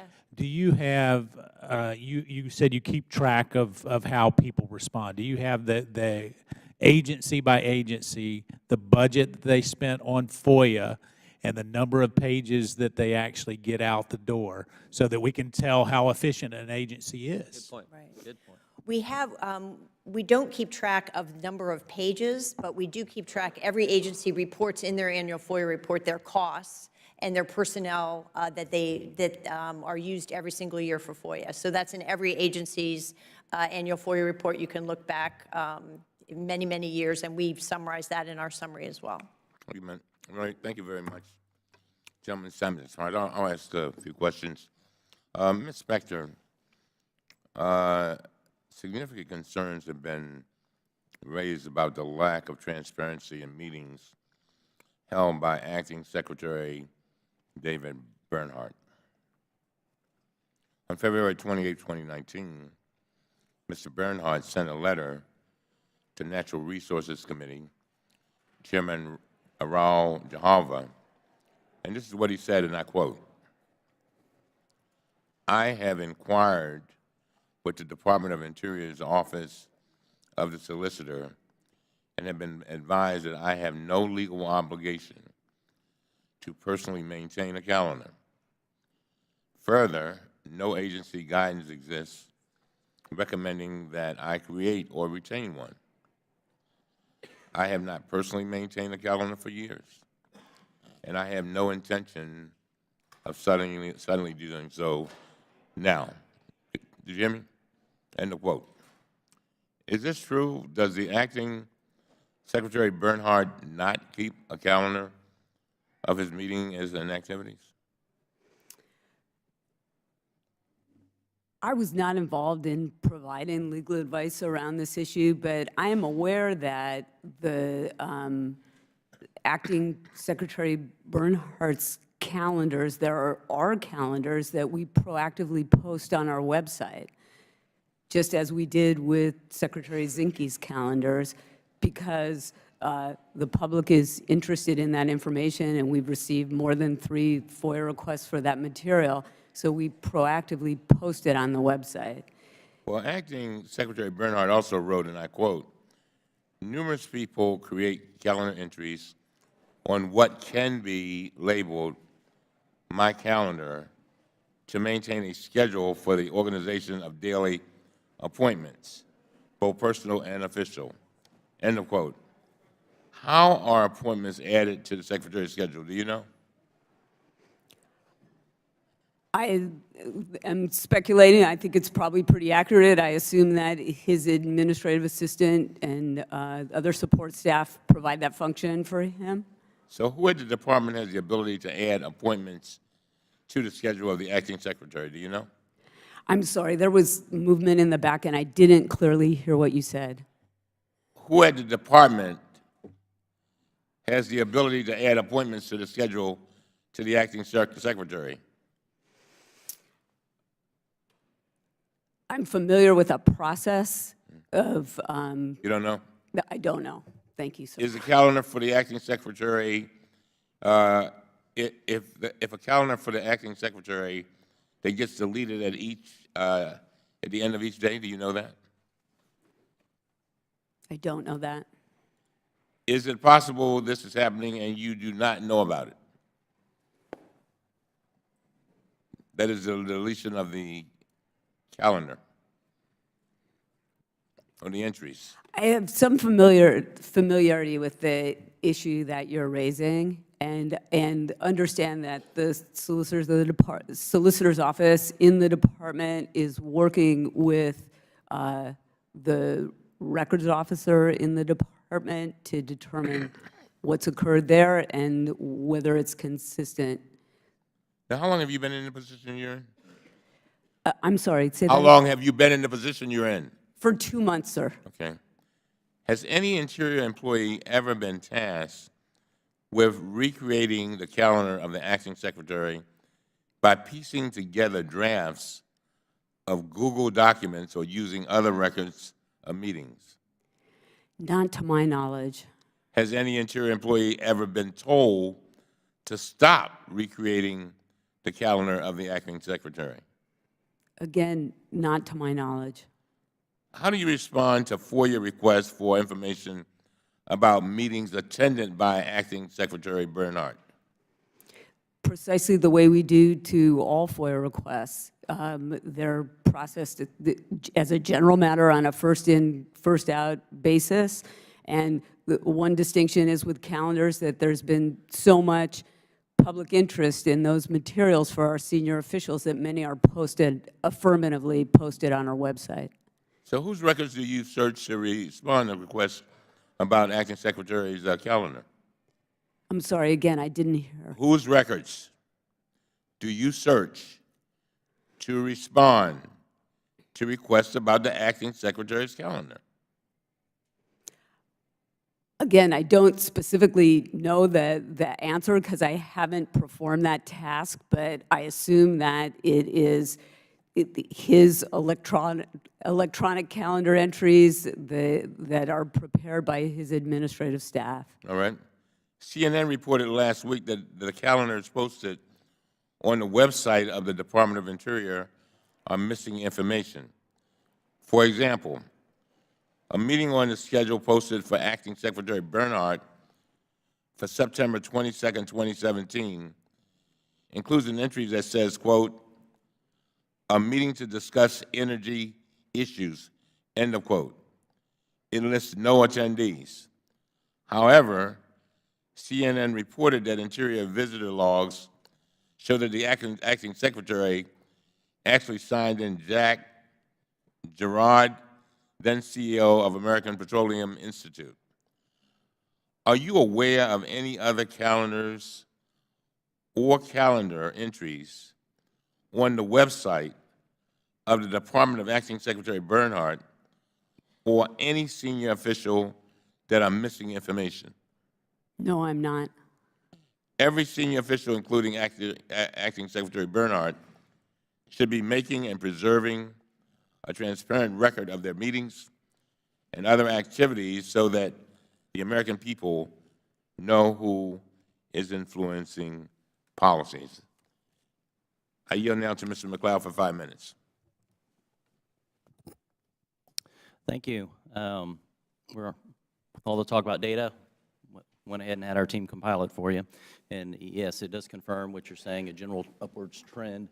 The blue is the requests, the green is what's been processed since 2010, and the red is what's been the backlog. And you can see that we're pretty much within norms. This administration has been with the trends, and actually there's been some progress in the sense that more FOIA requests were processed over the last year than were requested. I think that's good news. Really, the only outlier in the backlog, generally it's been 11 to 15%, with the only outlier being the year following the IRS scandals when the IRS was targeting conservative groups. So I think congratulations, I guess, would say, on the general picture of processing FOIA requests. I think there are some things that probably do need to be addressed. Our job's to dig into this kind of stuff. So, Deputy Chief Spector, your written testimony says that you proposed, or the Interior Department, I should say, proposed a change to apply monthly per-page processing limits to requests involving a large number of responsive records to allow processing of other requests, citing vast quantities of materials needed in some of these requests. Could you describe what's considered vast quantities? Oh, absolutely. There is a 1990 D.C. Circuit Court opinion that coined the phrase vast quantity that we endeavored to codify in our proposed regulations. There isn't a precise definition. I couldn't tell you exactly the number of pages would qualify as a vast quantity. But since 1990, there have been a number of, there's been a developed body of case law that has created the general parameters that surround vast quantity of materials. And to the extent this proposed change is incorporated into our final rule, we would look to the sideboards in that case law to make our determination. Okay, so as each case comes in, you're looking at case law, is what you're saying, to make the adjustment? I'm sorry, I didn't hear you. You're looking at case law as each individual request comes in to determine? You don't have a benchmark, I guess? I guess what I'm saying is that the vast quantity of materials doesn't lend itself to a precise number. Okay. If you do get a request that's requesting a large amount of information, how do you go about prioritizing requests just in general, but also if there's a large request and you have limited capacity, are you processing that request, like let's say 1,000 pages would be considered a vast quantity? Do you process a little of that every month? Do you well, I'll say that, oh, we're only going to do that this portion of the big request? Or? Well, I'll say that I don't believe that 1,000 pages is a vast quantity. I think 1,000 pages is actually a pretty garden variety quantity that we're encountering. But we have, in the context of our litigation, FOIA non-response litigation, we have applied a protocol where we process a certain number of pages each month in order to meet our obligations to all of the litigants. So we have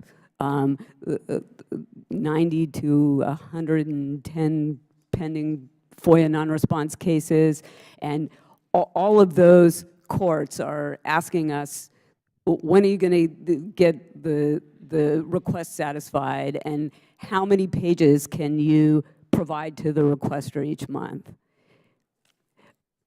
So when we get a request that involves thousands of pages of documents, we make monthly episodic releases in order to deal with that. Yeah, that's what I was wondering. Ms. Puste, the performance across the agencies has been varied. Is there some sort of mechanism in place for developing best practices and communicating best practices across agencies? Oh, sure. We do that in a whole bunch of different ways.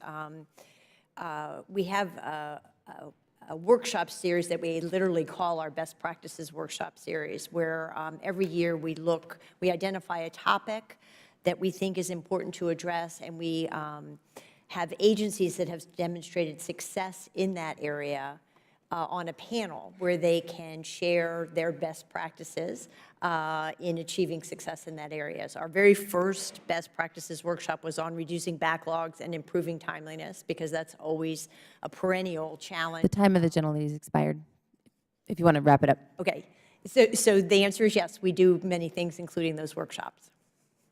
Thank you. Without objection, I'd like to enter a statement from the Electronic Privacy Information Center, and I'll recognize myself for 5 minutes. Mr. Epp, last year, this committee received troubling allegations from a whistleblower about EPA's FOIA practices. The whistleblower, a former deputy chief of staff, claimed that the former Administrator Pruitt intentionally delayed responses to new FOIA requests under the pretext of a first-in, first-out policy. So my first question is the EPA still processing requests under a first-in, first-out policy? Well, the Department of Justice has guidance that recommends to agencies that they use a first-in, first-out approach.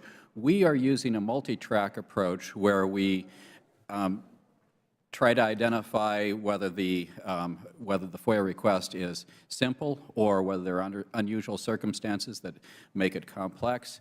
And then in the Office of the Administrator, we have also divided up the FOIA requests, particularly the backlog, within subject matter areas so that they can be more efficiently processed by individuals who are familiar with those areas. So I wouldn't say that it's accurate that we're using a first-in, first-out. And in fact, we have, within the last months, issued FOIA responses on many more recent FOIA requests, including in the Administrator's office. Is there documentation for this process or a protocol around this new multi-track process? The multi-track process is laid out, the simple end and unusual circumstances or complex is laid out in our regulations. So in the regulations that are published where? EPA's regulations that were published in the Federal Register. Okay. So the multi-track process was simply just not being followed previously, or it was? No. So I have been in my position since August of last year, but it is my understanding that the multi-track process of determining simple and complex has consistently been followed by the agency all the time, ever since the regulations were adopted. Okay. I think that that's perhaps not the case, but so are you saying that the EPA is not prioritizing requests for documents of the Obama administration over the current administration? We have tackled backlog in various frames, but right now we're primarily working on FOIA requests that have come in within this administration. Okay. And is the EPA prioritizing requests for documents of the Pruitt administration over requests for the documents since Administrator Wheeler was named as acting administrator? Like I said earlier, within the last months, we've put out responses on FOIA requests that have come in within the last months within the time of the Wheeler. And, you know, I'd also like to point out that the data shows that more than 60% or approximately 60% of our FOIA requests we respond to within 20 days. Okay. So if the regulations state that the EPA determines that a request would be placed on a slower track for review, that the agency must provide the requester with an opportunity to simplify their request. Is that happening? So EPA is a very decentralized FOIA processing agency. Each office does the FOIA processing themselves, and so there may be inconsistencies across the agency, but the best practices that we recommend and that my FOIA expert assistance team trains on when they go out and do training for offices is to do precisely that, to reach out to the requesters, to seek opportunities, to offer them opportunities to narrow their request, to find out what information the requesters are actually looking for in order to be able to more efficiently and effectively and quickly provide them responses. Okay. In December, a federal judge in California ruled that EPA could not slow walk a request for emails and calendars of senior EPA officials. Without objection, I'd like to submit the decision from the Northern District of California to the record. In her ruling, Magistrate Judge Elizabeth Laporte said, and I quote, "The defendant's limited resources do not relieve it of its statutory obligation to promptly provide requested documents. Administrator Wheeler has pledged to improve the timeliness of the EPA's FOIA responses by hiring additional staff to respond to pending requests." How many staff have been hired in the last 4 months to deal with this issue? So again, EPA is a decentralized processing agency for FOIA.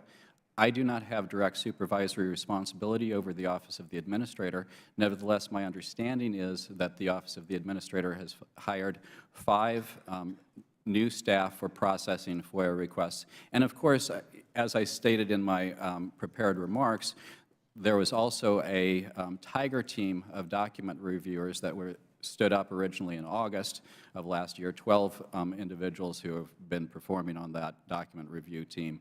And they have reviewed nearly 24,000 documents on a first-pass review since August through this last week, and an additional 16,000 documents on a second-pass review. I have some concerns that the decentralized response is making it so that we can't get full information. So can you get back to us in terms of how we're able to get answers on the fact that this is, that you're saying that this is a decentralized way of processing FOIA information?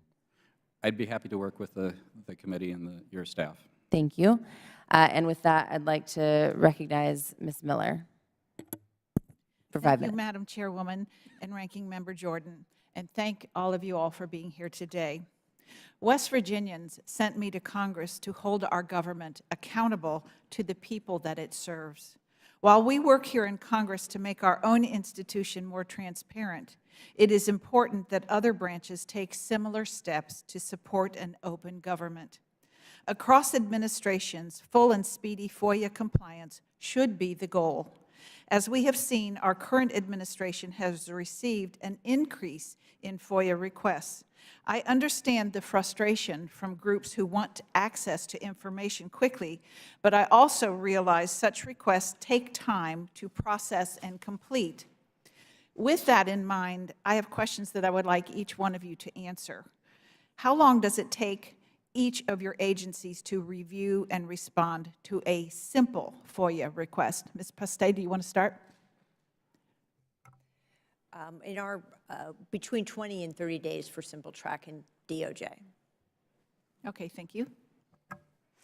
It's my understanding at the Department of the Interior that our policy, based on our policy, we endeavor to respond to simple requests within 5 working days.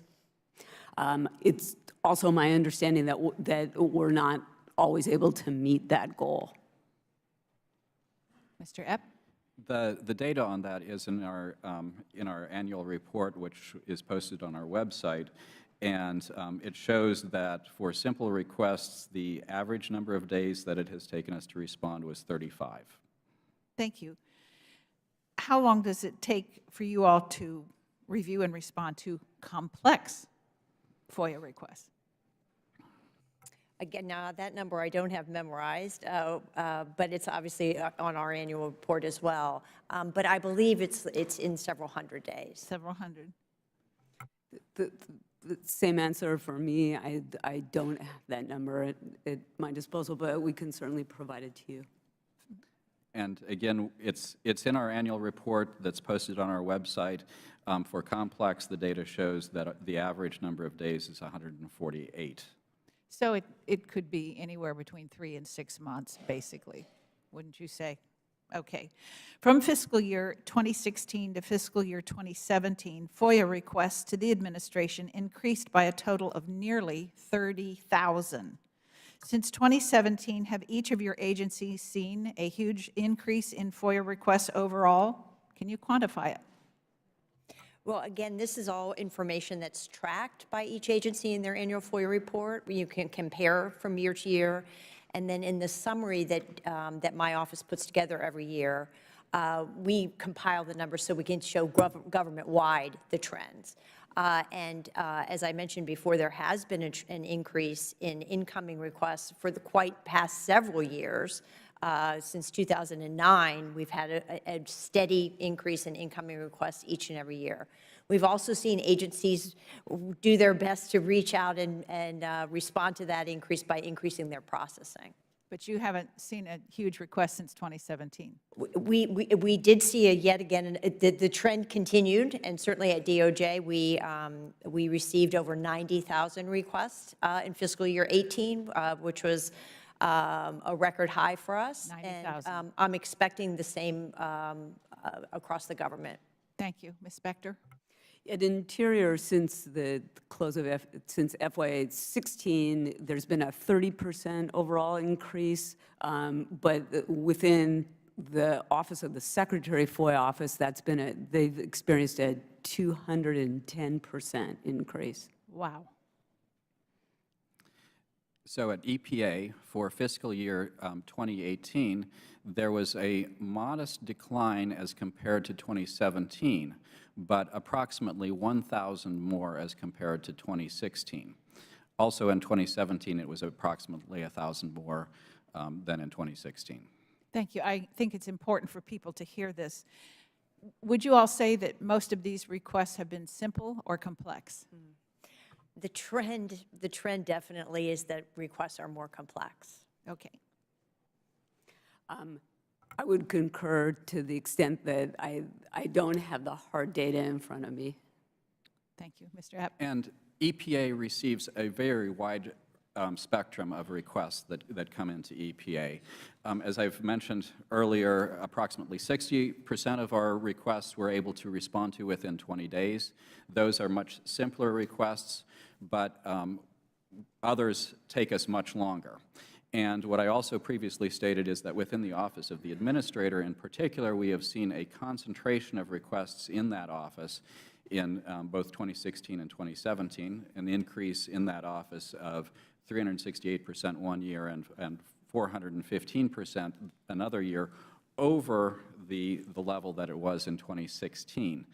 And we've also observed that the requests in particular in that office are more complex in a number of different ways, in terms of complex in terms of our ability to respond, such as requests that ask for all communication from a particular individual, as well as requests that are more complex in terms of asking for many subparts that require coordination and communication, not only from within the Office of the Administrator, but within other offices of EPA to ensure that they're properly responded to. Thank you so much.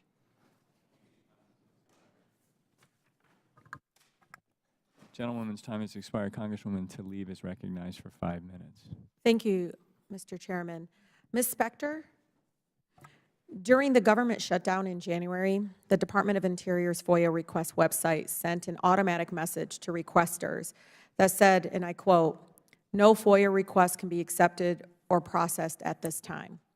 The Deputy Press Secretary for Interior claimed in a statement that this was, quote, "standard protocol for shutdown." 2 questions. Is there a written document that confirms this policy is standard protocol? Second question, why was the Interior unable to accept requests through the FOIA online process? I'm not aware of whether or not there is a written document that reflects that protocol, and I'm happy to take that back to my department and provide a response to you. The FOIA online requires staffing, and my understanding of the situation is there were no appropriated funds available to provide such staffing.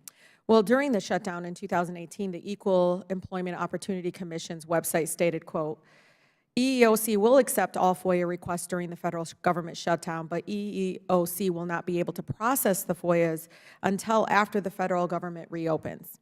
Another 2 questions. What prevents the Interior from passively receiving FOIA requests during a shutdown like the EEOC did? And did the Interior choose to reject requests to avoid starting the statutory timeline? I regret that I don't know the answer to that question, but I will endeavor to get back to you with that information. I appreciate that. Even though the Interior claimed it could not accept FOIA requests during the shutdown, it still managed to issue a new proposed rule to change its FOIA regulations. And it did so on December 28th, 6 days after the shutdown started. The public was given a month to provide public comments, but because of the shutdown, none of the comments could be reviewed until 3 days before the end of the comment period. Another 2 questions. Was 3 days enough for the Interior to review all the comments on the proposed new rule? Why did the Interior rush to announce this new rule during the shutdown? My understanding is that the proposed rule was provided to the Federal Register the day of the shutdown. And to respond to your second question, actually, could you repeat your question? Yeah, your why did first the one? Interior rush to announce the new rule during the shutdown? Yeah, I believe that it was unclear whether the shutdown was going to occur on that Friday, and the rule was ready to be sent to the Federal Register. Yeah, it just looks bad. We can't accept FOIA requests, but we're issuing new rules. I find it troubling that the Interior was able to push forward new regulations to roll back FOIA during the shutdown. At the same time, it was refusing to accept new requests. The Department of Interior should be using its limited resources, Ms. Spector, to advance transparency rather than using the shutdown to weaken its FOIA program within these new limitations. I yield my time, Mr. Chairman.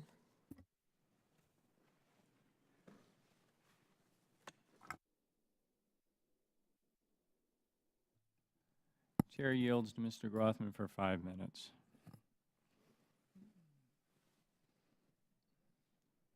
Did he hear that? Chair yields to Mr. Grothman for 5 minutes. Yes. Question for Ms. Poste. Since the portal went live, how many requests have been submitted through the for the portal about, you think? 9,000. 9,000, okay. Do you think it's streamlined, these requests? We're better off with the portal? Yes, we're very pleased with the operation of the portal so far. And obviously, we're really looking forward to improving the capabilities and the capacities of it. I think one of the key highlights of the portal, first of all, was that it was built in conjunction with user feedback. So all through the process of developing the portal, we were working not just with agencies, but also with requesters to find out what is it that is most useful to them in the request-making process. And I think by factoring that input in, we did simplify the process. And about how quick is the turnaround, you think? Well, the transmission through the portal is basically instantaneous. Okay.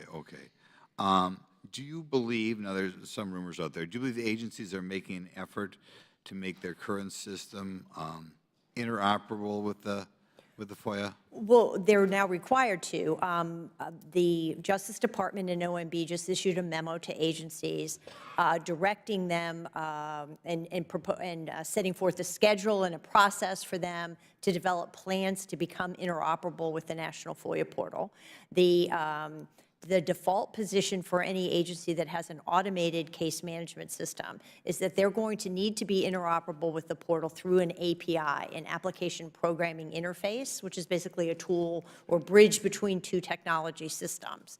So the idea there is that the greatest efficiencies are achieved by using an API, and the agencies with automated case management systems will have requests coming through the portal and going directly into their internal case management systems. It's a definite improvement in efficiency. Okay, sounds like you're doing a great job. That's just the first iteration. Are you working on a second iteration? Yes, we definitely are. And we have a group, we have secured funding for improvements to the portal, and we have several things that we want to do, both to help have a guided feature, for example, to help guide requesters to the right agency. We want to help improve the reporting functionality for agencies. We've been talking a lot today about annual FOIA reports and government-wide numbers. We want to do some things with the portal to work on that. We have a lot of ideas, and we're looking forward to keeping the National FOIA portal as a vital part of FOIA. Super. Just a general comment, kind of a follow-up with Ms. Spector and Mr. Ebb. How does your agency, or what's your experience with the portal? You get a lot of requests through there, or you feel it's working well? I actually don't have numbers on requests that we've received through the DOJ portal, but I can provide that at a later time. Okay, Mr. Ebb? I also don't have those numbers. We use FOIA online as our primary method for receiving FOIA requests. Okay, you feel the portal, though, does it interact with the current system? Currently, it does not. We are committed to making that interoperable. I believe in Interior that it does. Okay, Mr. Ebb, how many individuals work on FOIA at the EPA? So our annual report shows that there are approximately 100 full-time employees and an approximately additional 100 full-time equivalents. So those are people who work on FOIA part-time and enter their information. So it's like 200 people full-time are just working on FOIA? Full-time equivalent, yes. Yeah, okay. Does each office within EPA have their own department, kind of? So as I mentioned earlier, EPA is a highly decentralized FOIA processing agency. So each of the major divisions have a FOIA officer, for FOIA coordinator, who manages the assignments of FOIAs in those. Okay. Maybe I missed this. How many requests do you get, FOIA requests you get, say, in 2017 total for EPA? It was approximately 11,000. 11,000. And did that go up or down last year? Last year, it was slightly lower than it was the year before. Is there any big change since the Obama administration, like what we're getting in 15, 16? So one of the things that I've testified to is that as compared to 2016, both 2017 and 2018 were approximately 1,000 higher than they were in 2016. Okay, so up but not wildly up, right? What we have observed is, in both 2017 and 2018, a significant increase of FOIA requests to the Office of the Administrator. So that particular component of the agency received approximately 368% more than 2016 in one of those 2 years, and approximately 415% more. Okay. I think I'm about ready to get the hook, so we'll let you be. Gentleman's time has expired. I yield myself 5 minutes for questions. Ms. Spector, the Department of Interior proposed a rule in December, I believe, that would restrict public access to its records. Under the rule, Interior could, quote, impose a monthly limit for processing records, end quote, for an individual requester.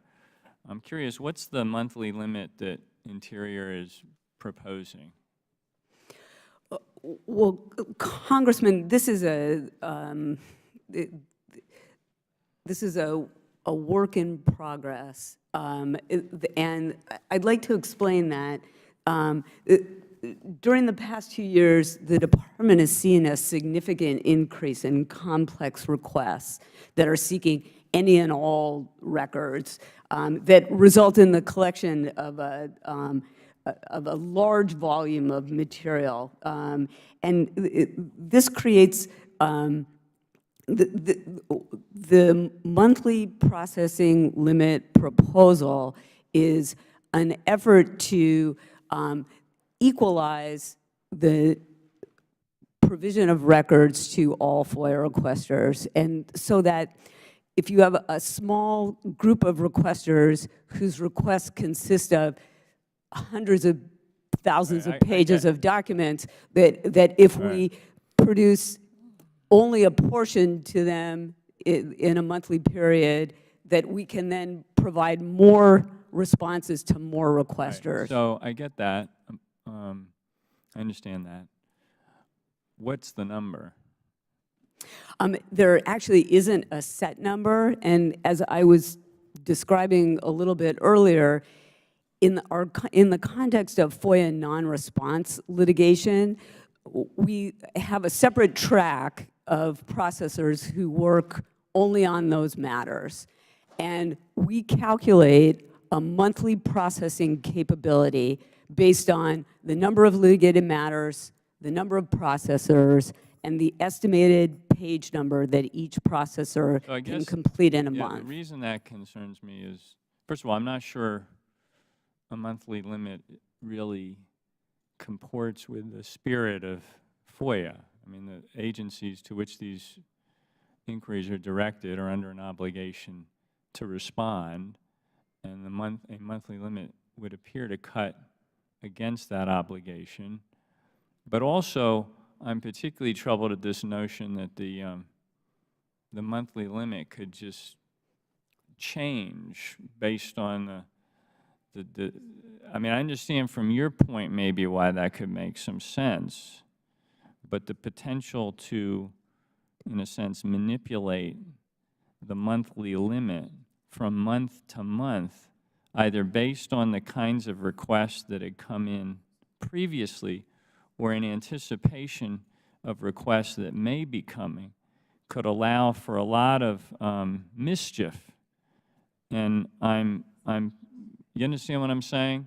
You could anticipate, oh, this group is going to be making these numbers of requests, so let's set the monthly limit here for the next month, and that'll knock them down.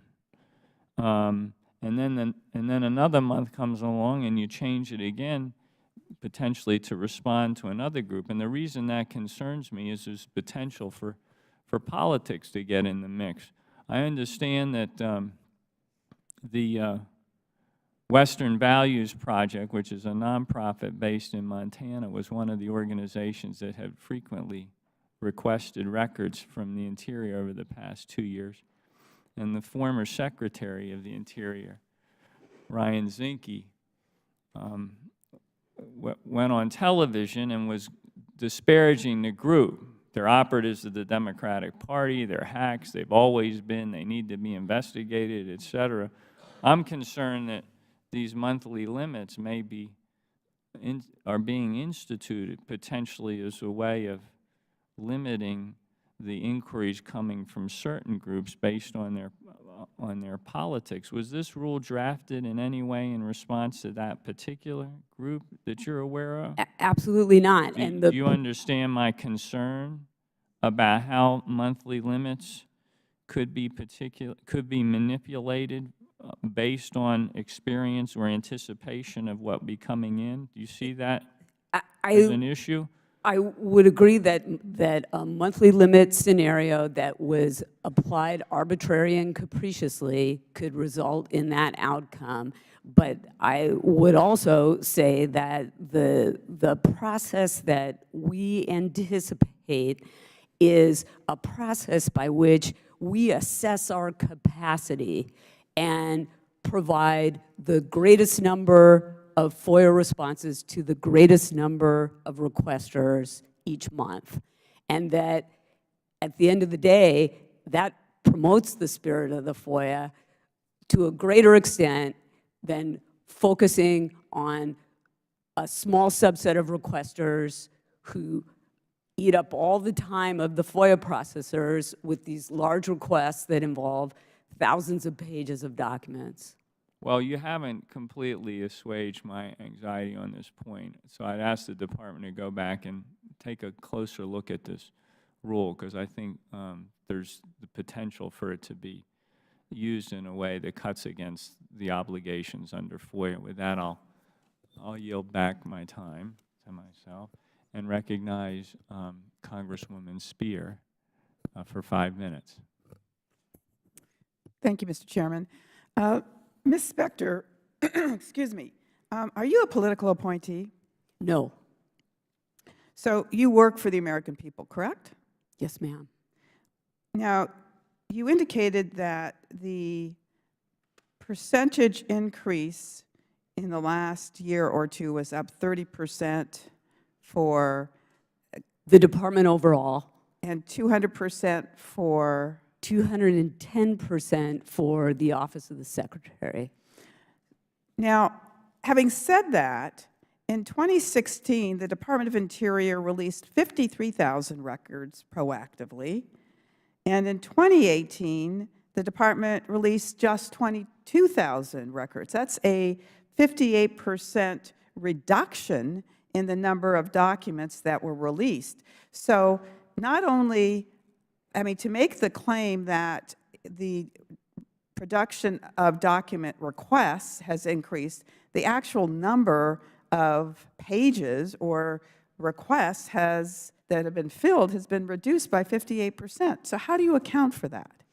Well, I think the number that you're referring to are proactive disclosures that under the FOIA were required when 3 or more requesters seek certain documents, that we make them proactively available to the public. And although I'm not specifically familiar with the data that you provided about that decline, I think I can speculate with some assurance that given the increased volume of our FOIA requests overall, and specifically with the Office of the Secretary, that that has hampered our effort to make proactive disclosures that aren't in response to a specific FOIA request. All right, last month, the Ninth Circuit Court of Appeals rejected efforts by the U.S. Fish and Wildlife, which falls under your agency, for disclosures to the Sierra Club. The documented issue were analysis provided to the EPA by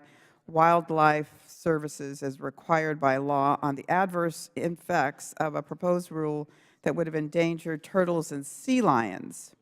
The service, which is within your department, wanted to hide the documents through the so-called deliberative process exemption in FOIA. Why would the department want to shield its analysis on the impact of an EPA regulation from the public?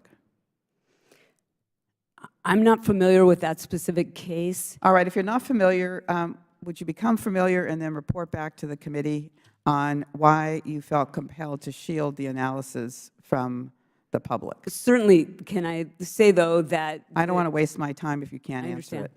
How would you explain the question asked about the monthly limit? Where did that idea come from?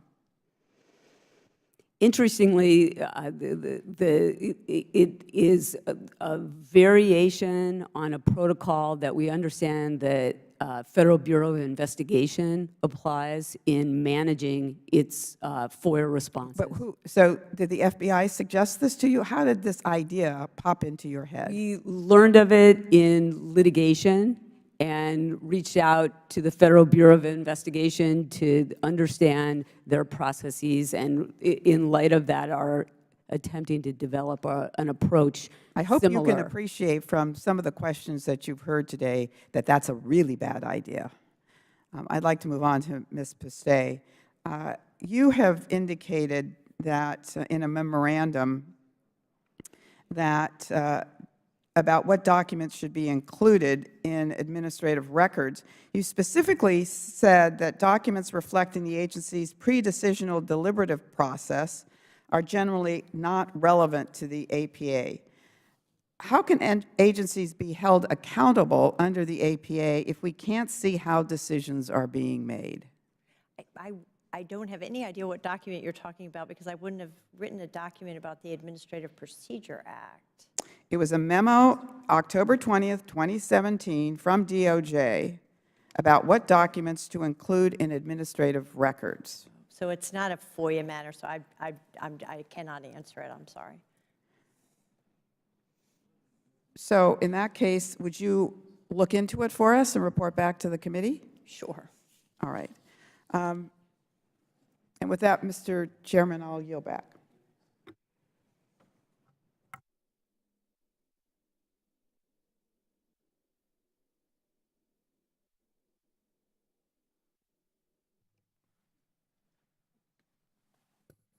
The gentleman from Vermont, Mr. Welch, is recognized for 5 minutes.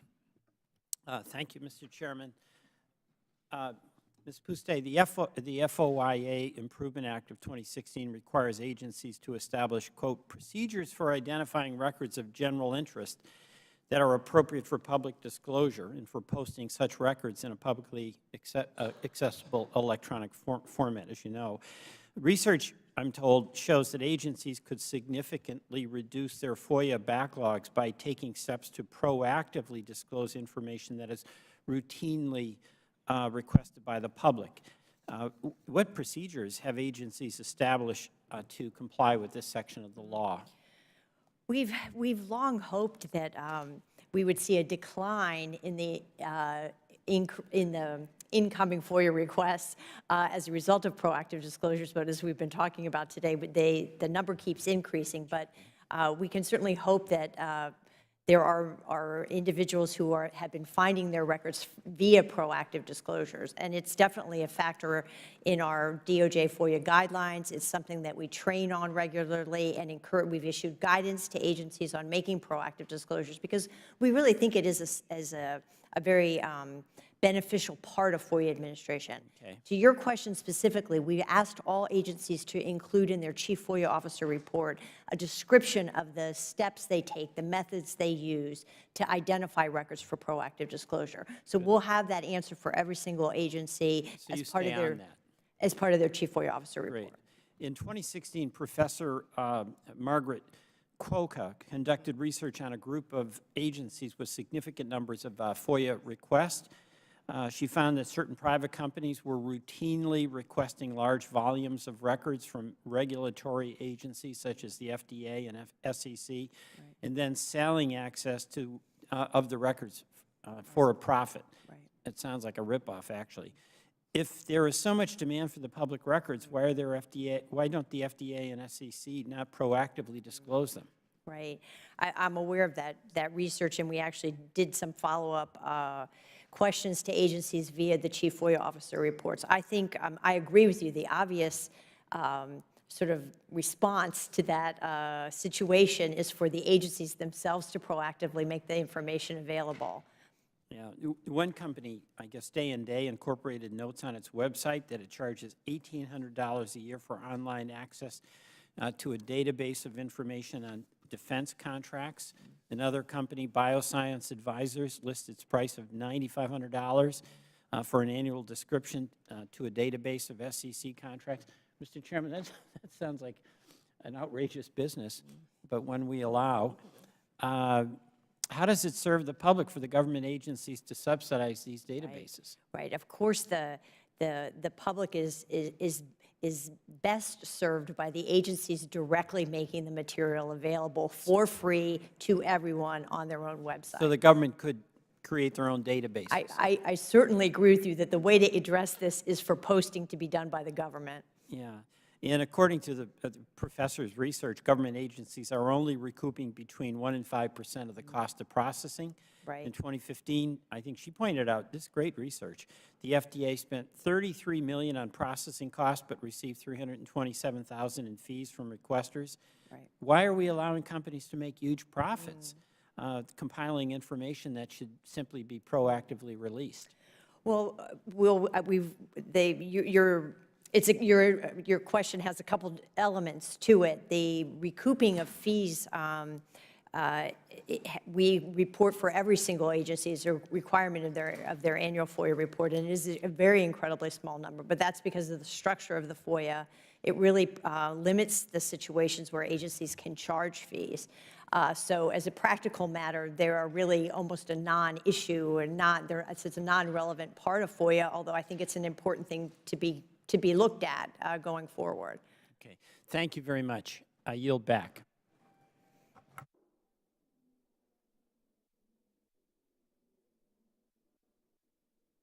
Would you yield the balance of your time to me? I had a question for all of you, which is that as you've been testifying, I'm getting a sense of the potential for there to be different standards on how you respond to these FOIA requests depending on the agency.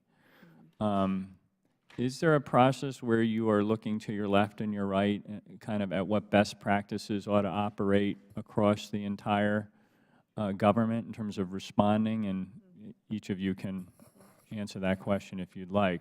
I'll start by saying that because of our role, our government-wide guidance role, we of course establish the standards for agencies to apply. And we do that through our guidance that's posted on our website, through our training to agencies, and through obviously the DOJ FOIA guidelines that we've now had for 10 years that give what we call the pillars of FOIA administration. But then we know on a very practical level, there are tips and nuances, procedures that can be employed to manage FOIA requests and manage different aspects of FOIA administration. And that's where we do things like have best practices workshops. There are other ways that within the government agencies interact with one another, including through our newly constituted Chief FOIA Officers Council. And then agencies informally meet with one another to learn best practices. Appreciate that. Any other comments? I would add that in formulating the new departmental FOIA office that I am responsible for launching and making operational, we work quite closely with the EPA as well as the FBI and other agencies to identify best practices precisely. We, of course, look to the DOJ guidance for much of our processing baseline, and then we compare notes with other agencies. My staff have attended DOJ trainings. We compare notes with other agencies for those, sort of cutting-edge, innovative ways of doing things. And then we, of course, have our own cutting-edge, innovative ways of doing things, and I've testified throughout this hearing regarding our FOIA Expert Assistance Team, which we think is one of those innovative approaches that we've listed in our Chief FOIA Officer report as one of our best practices. And we, of course, use FOIA Online as a disclosure to one is disclosure to all approach to proactive disclosure.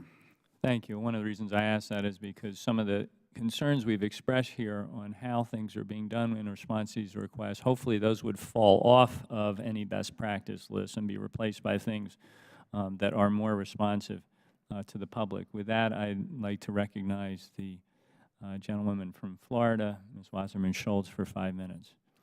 Thank you, Mr. Chairman. Ms. Specter, in your testimony, you challenged claims that Interior leaders have politicized the FOIA process. So let me be very specific, and I'd like yes or no answers to these questions, please. Are you aware of any attempts to delay or deny a FOIA request to hide information about or protect former Secretary Zinke? No, I'm not. Are you aware of any attempts to delay or deny a FOIA request to hide information about or protect Secretary Burkhart? No, I'm not. Are you aware of attempts to delay or deny a FOIA request to hide information about or protect your boss, Solicitor Giorgiani? No, and may I extend my answer to say that we respond to FOIA requests consistent with the exemptions in the FOIA, and to the extent information has been withheld, to my knowledge, it has always been based on a sound legal framework. Okay. Well, that leads me to a question. Are you aware of any policy changes made to delay or deny FOIA requests to protect politically appointed staff?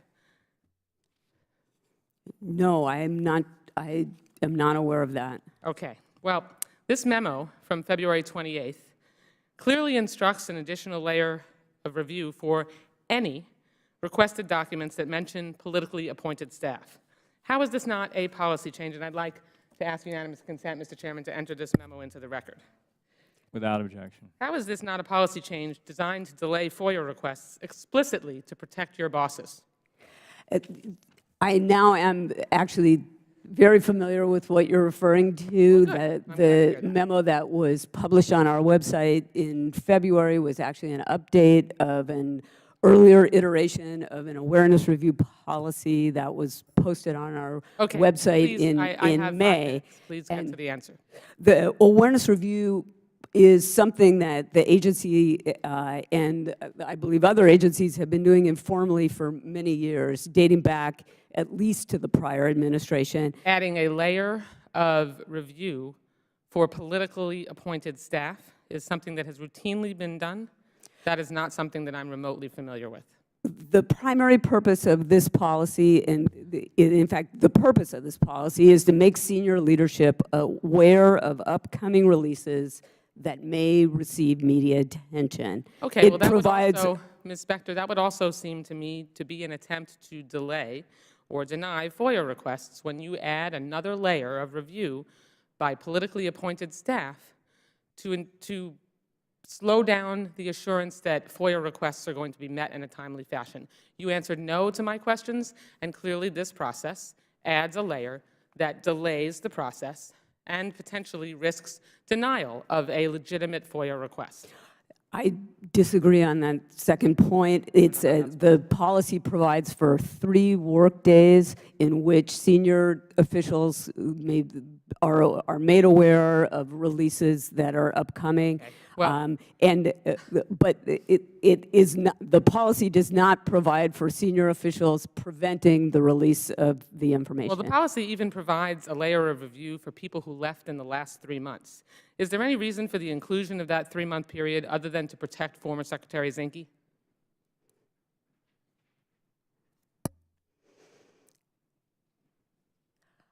Again, 3 months is a relatively recent period, and Coincidentally coinciding with Secretary Zinke's departure, which was December 15th.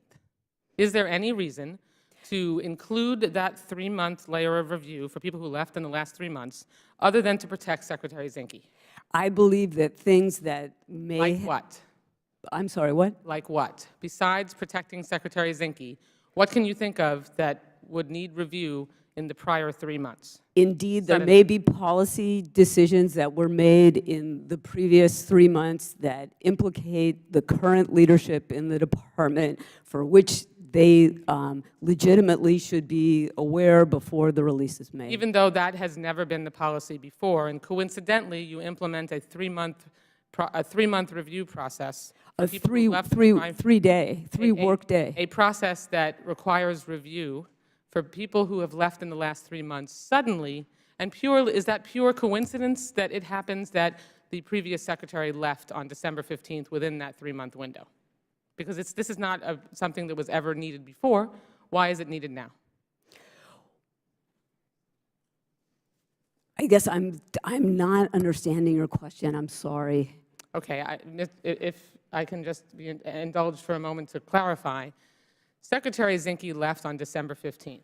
I understand. That is within the last 3 months. And prior to Secretary Zinke's departure, there was not a requirement or a layer of review for FOIA requests for people who left in the previous 3 months. Suddenly, there is a review that was deemed necessary following his departure. Is there any reason not to conclude that that 3-month period was added other than to protect former Secretary Zinke?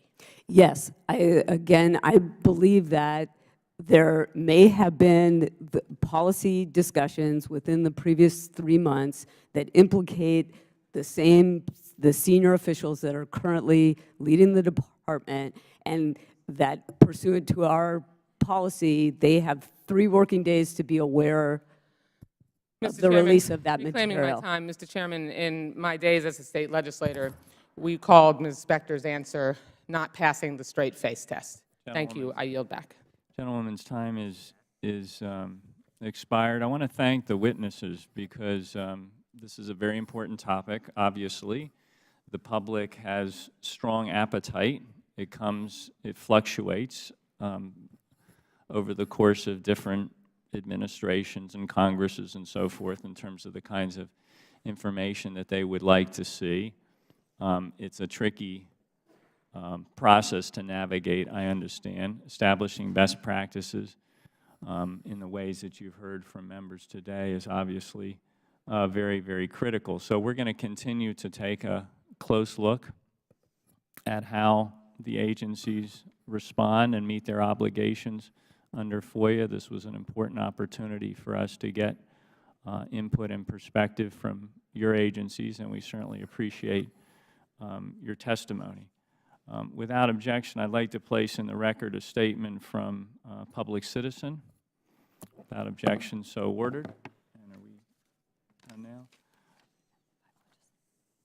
Yes, and want to thank our witnesses for testifying today. Without objection, all members will have 5 legislative days within which to submit additional written questions for the witnesses to the chair, which will be forwarded to the witnesses for their response. I ask our witnesses to please respond as promptly as you are able. This hearing is adjourned. Thank you.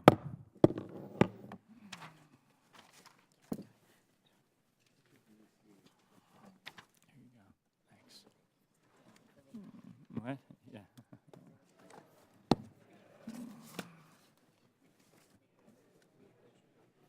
So what happened? She went off script and we took a memo we gave them, but she didn't follow the question line and they didn't share with us ahead of time what she was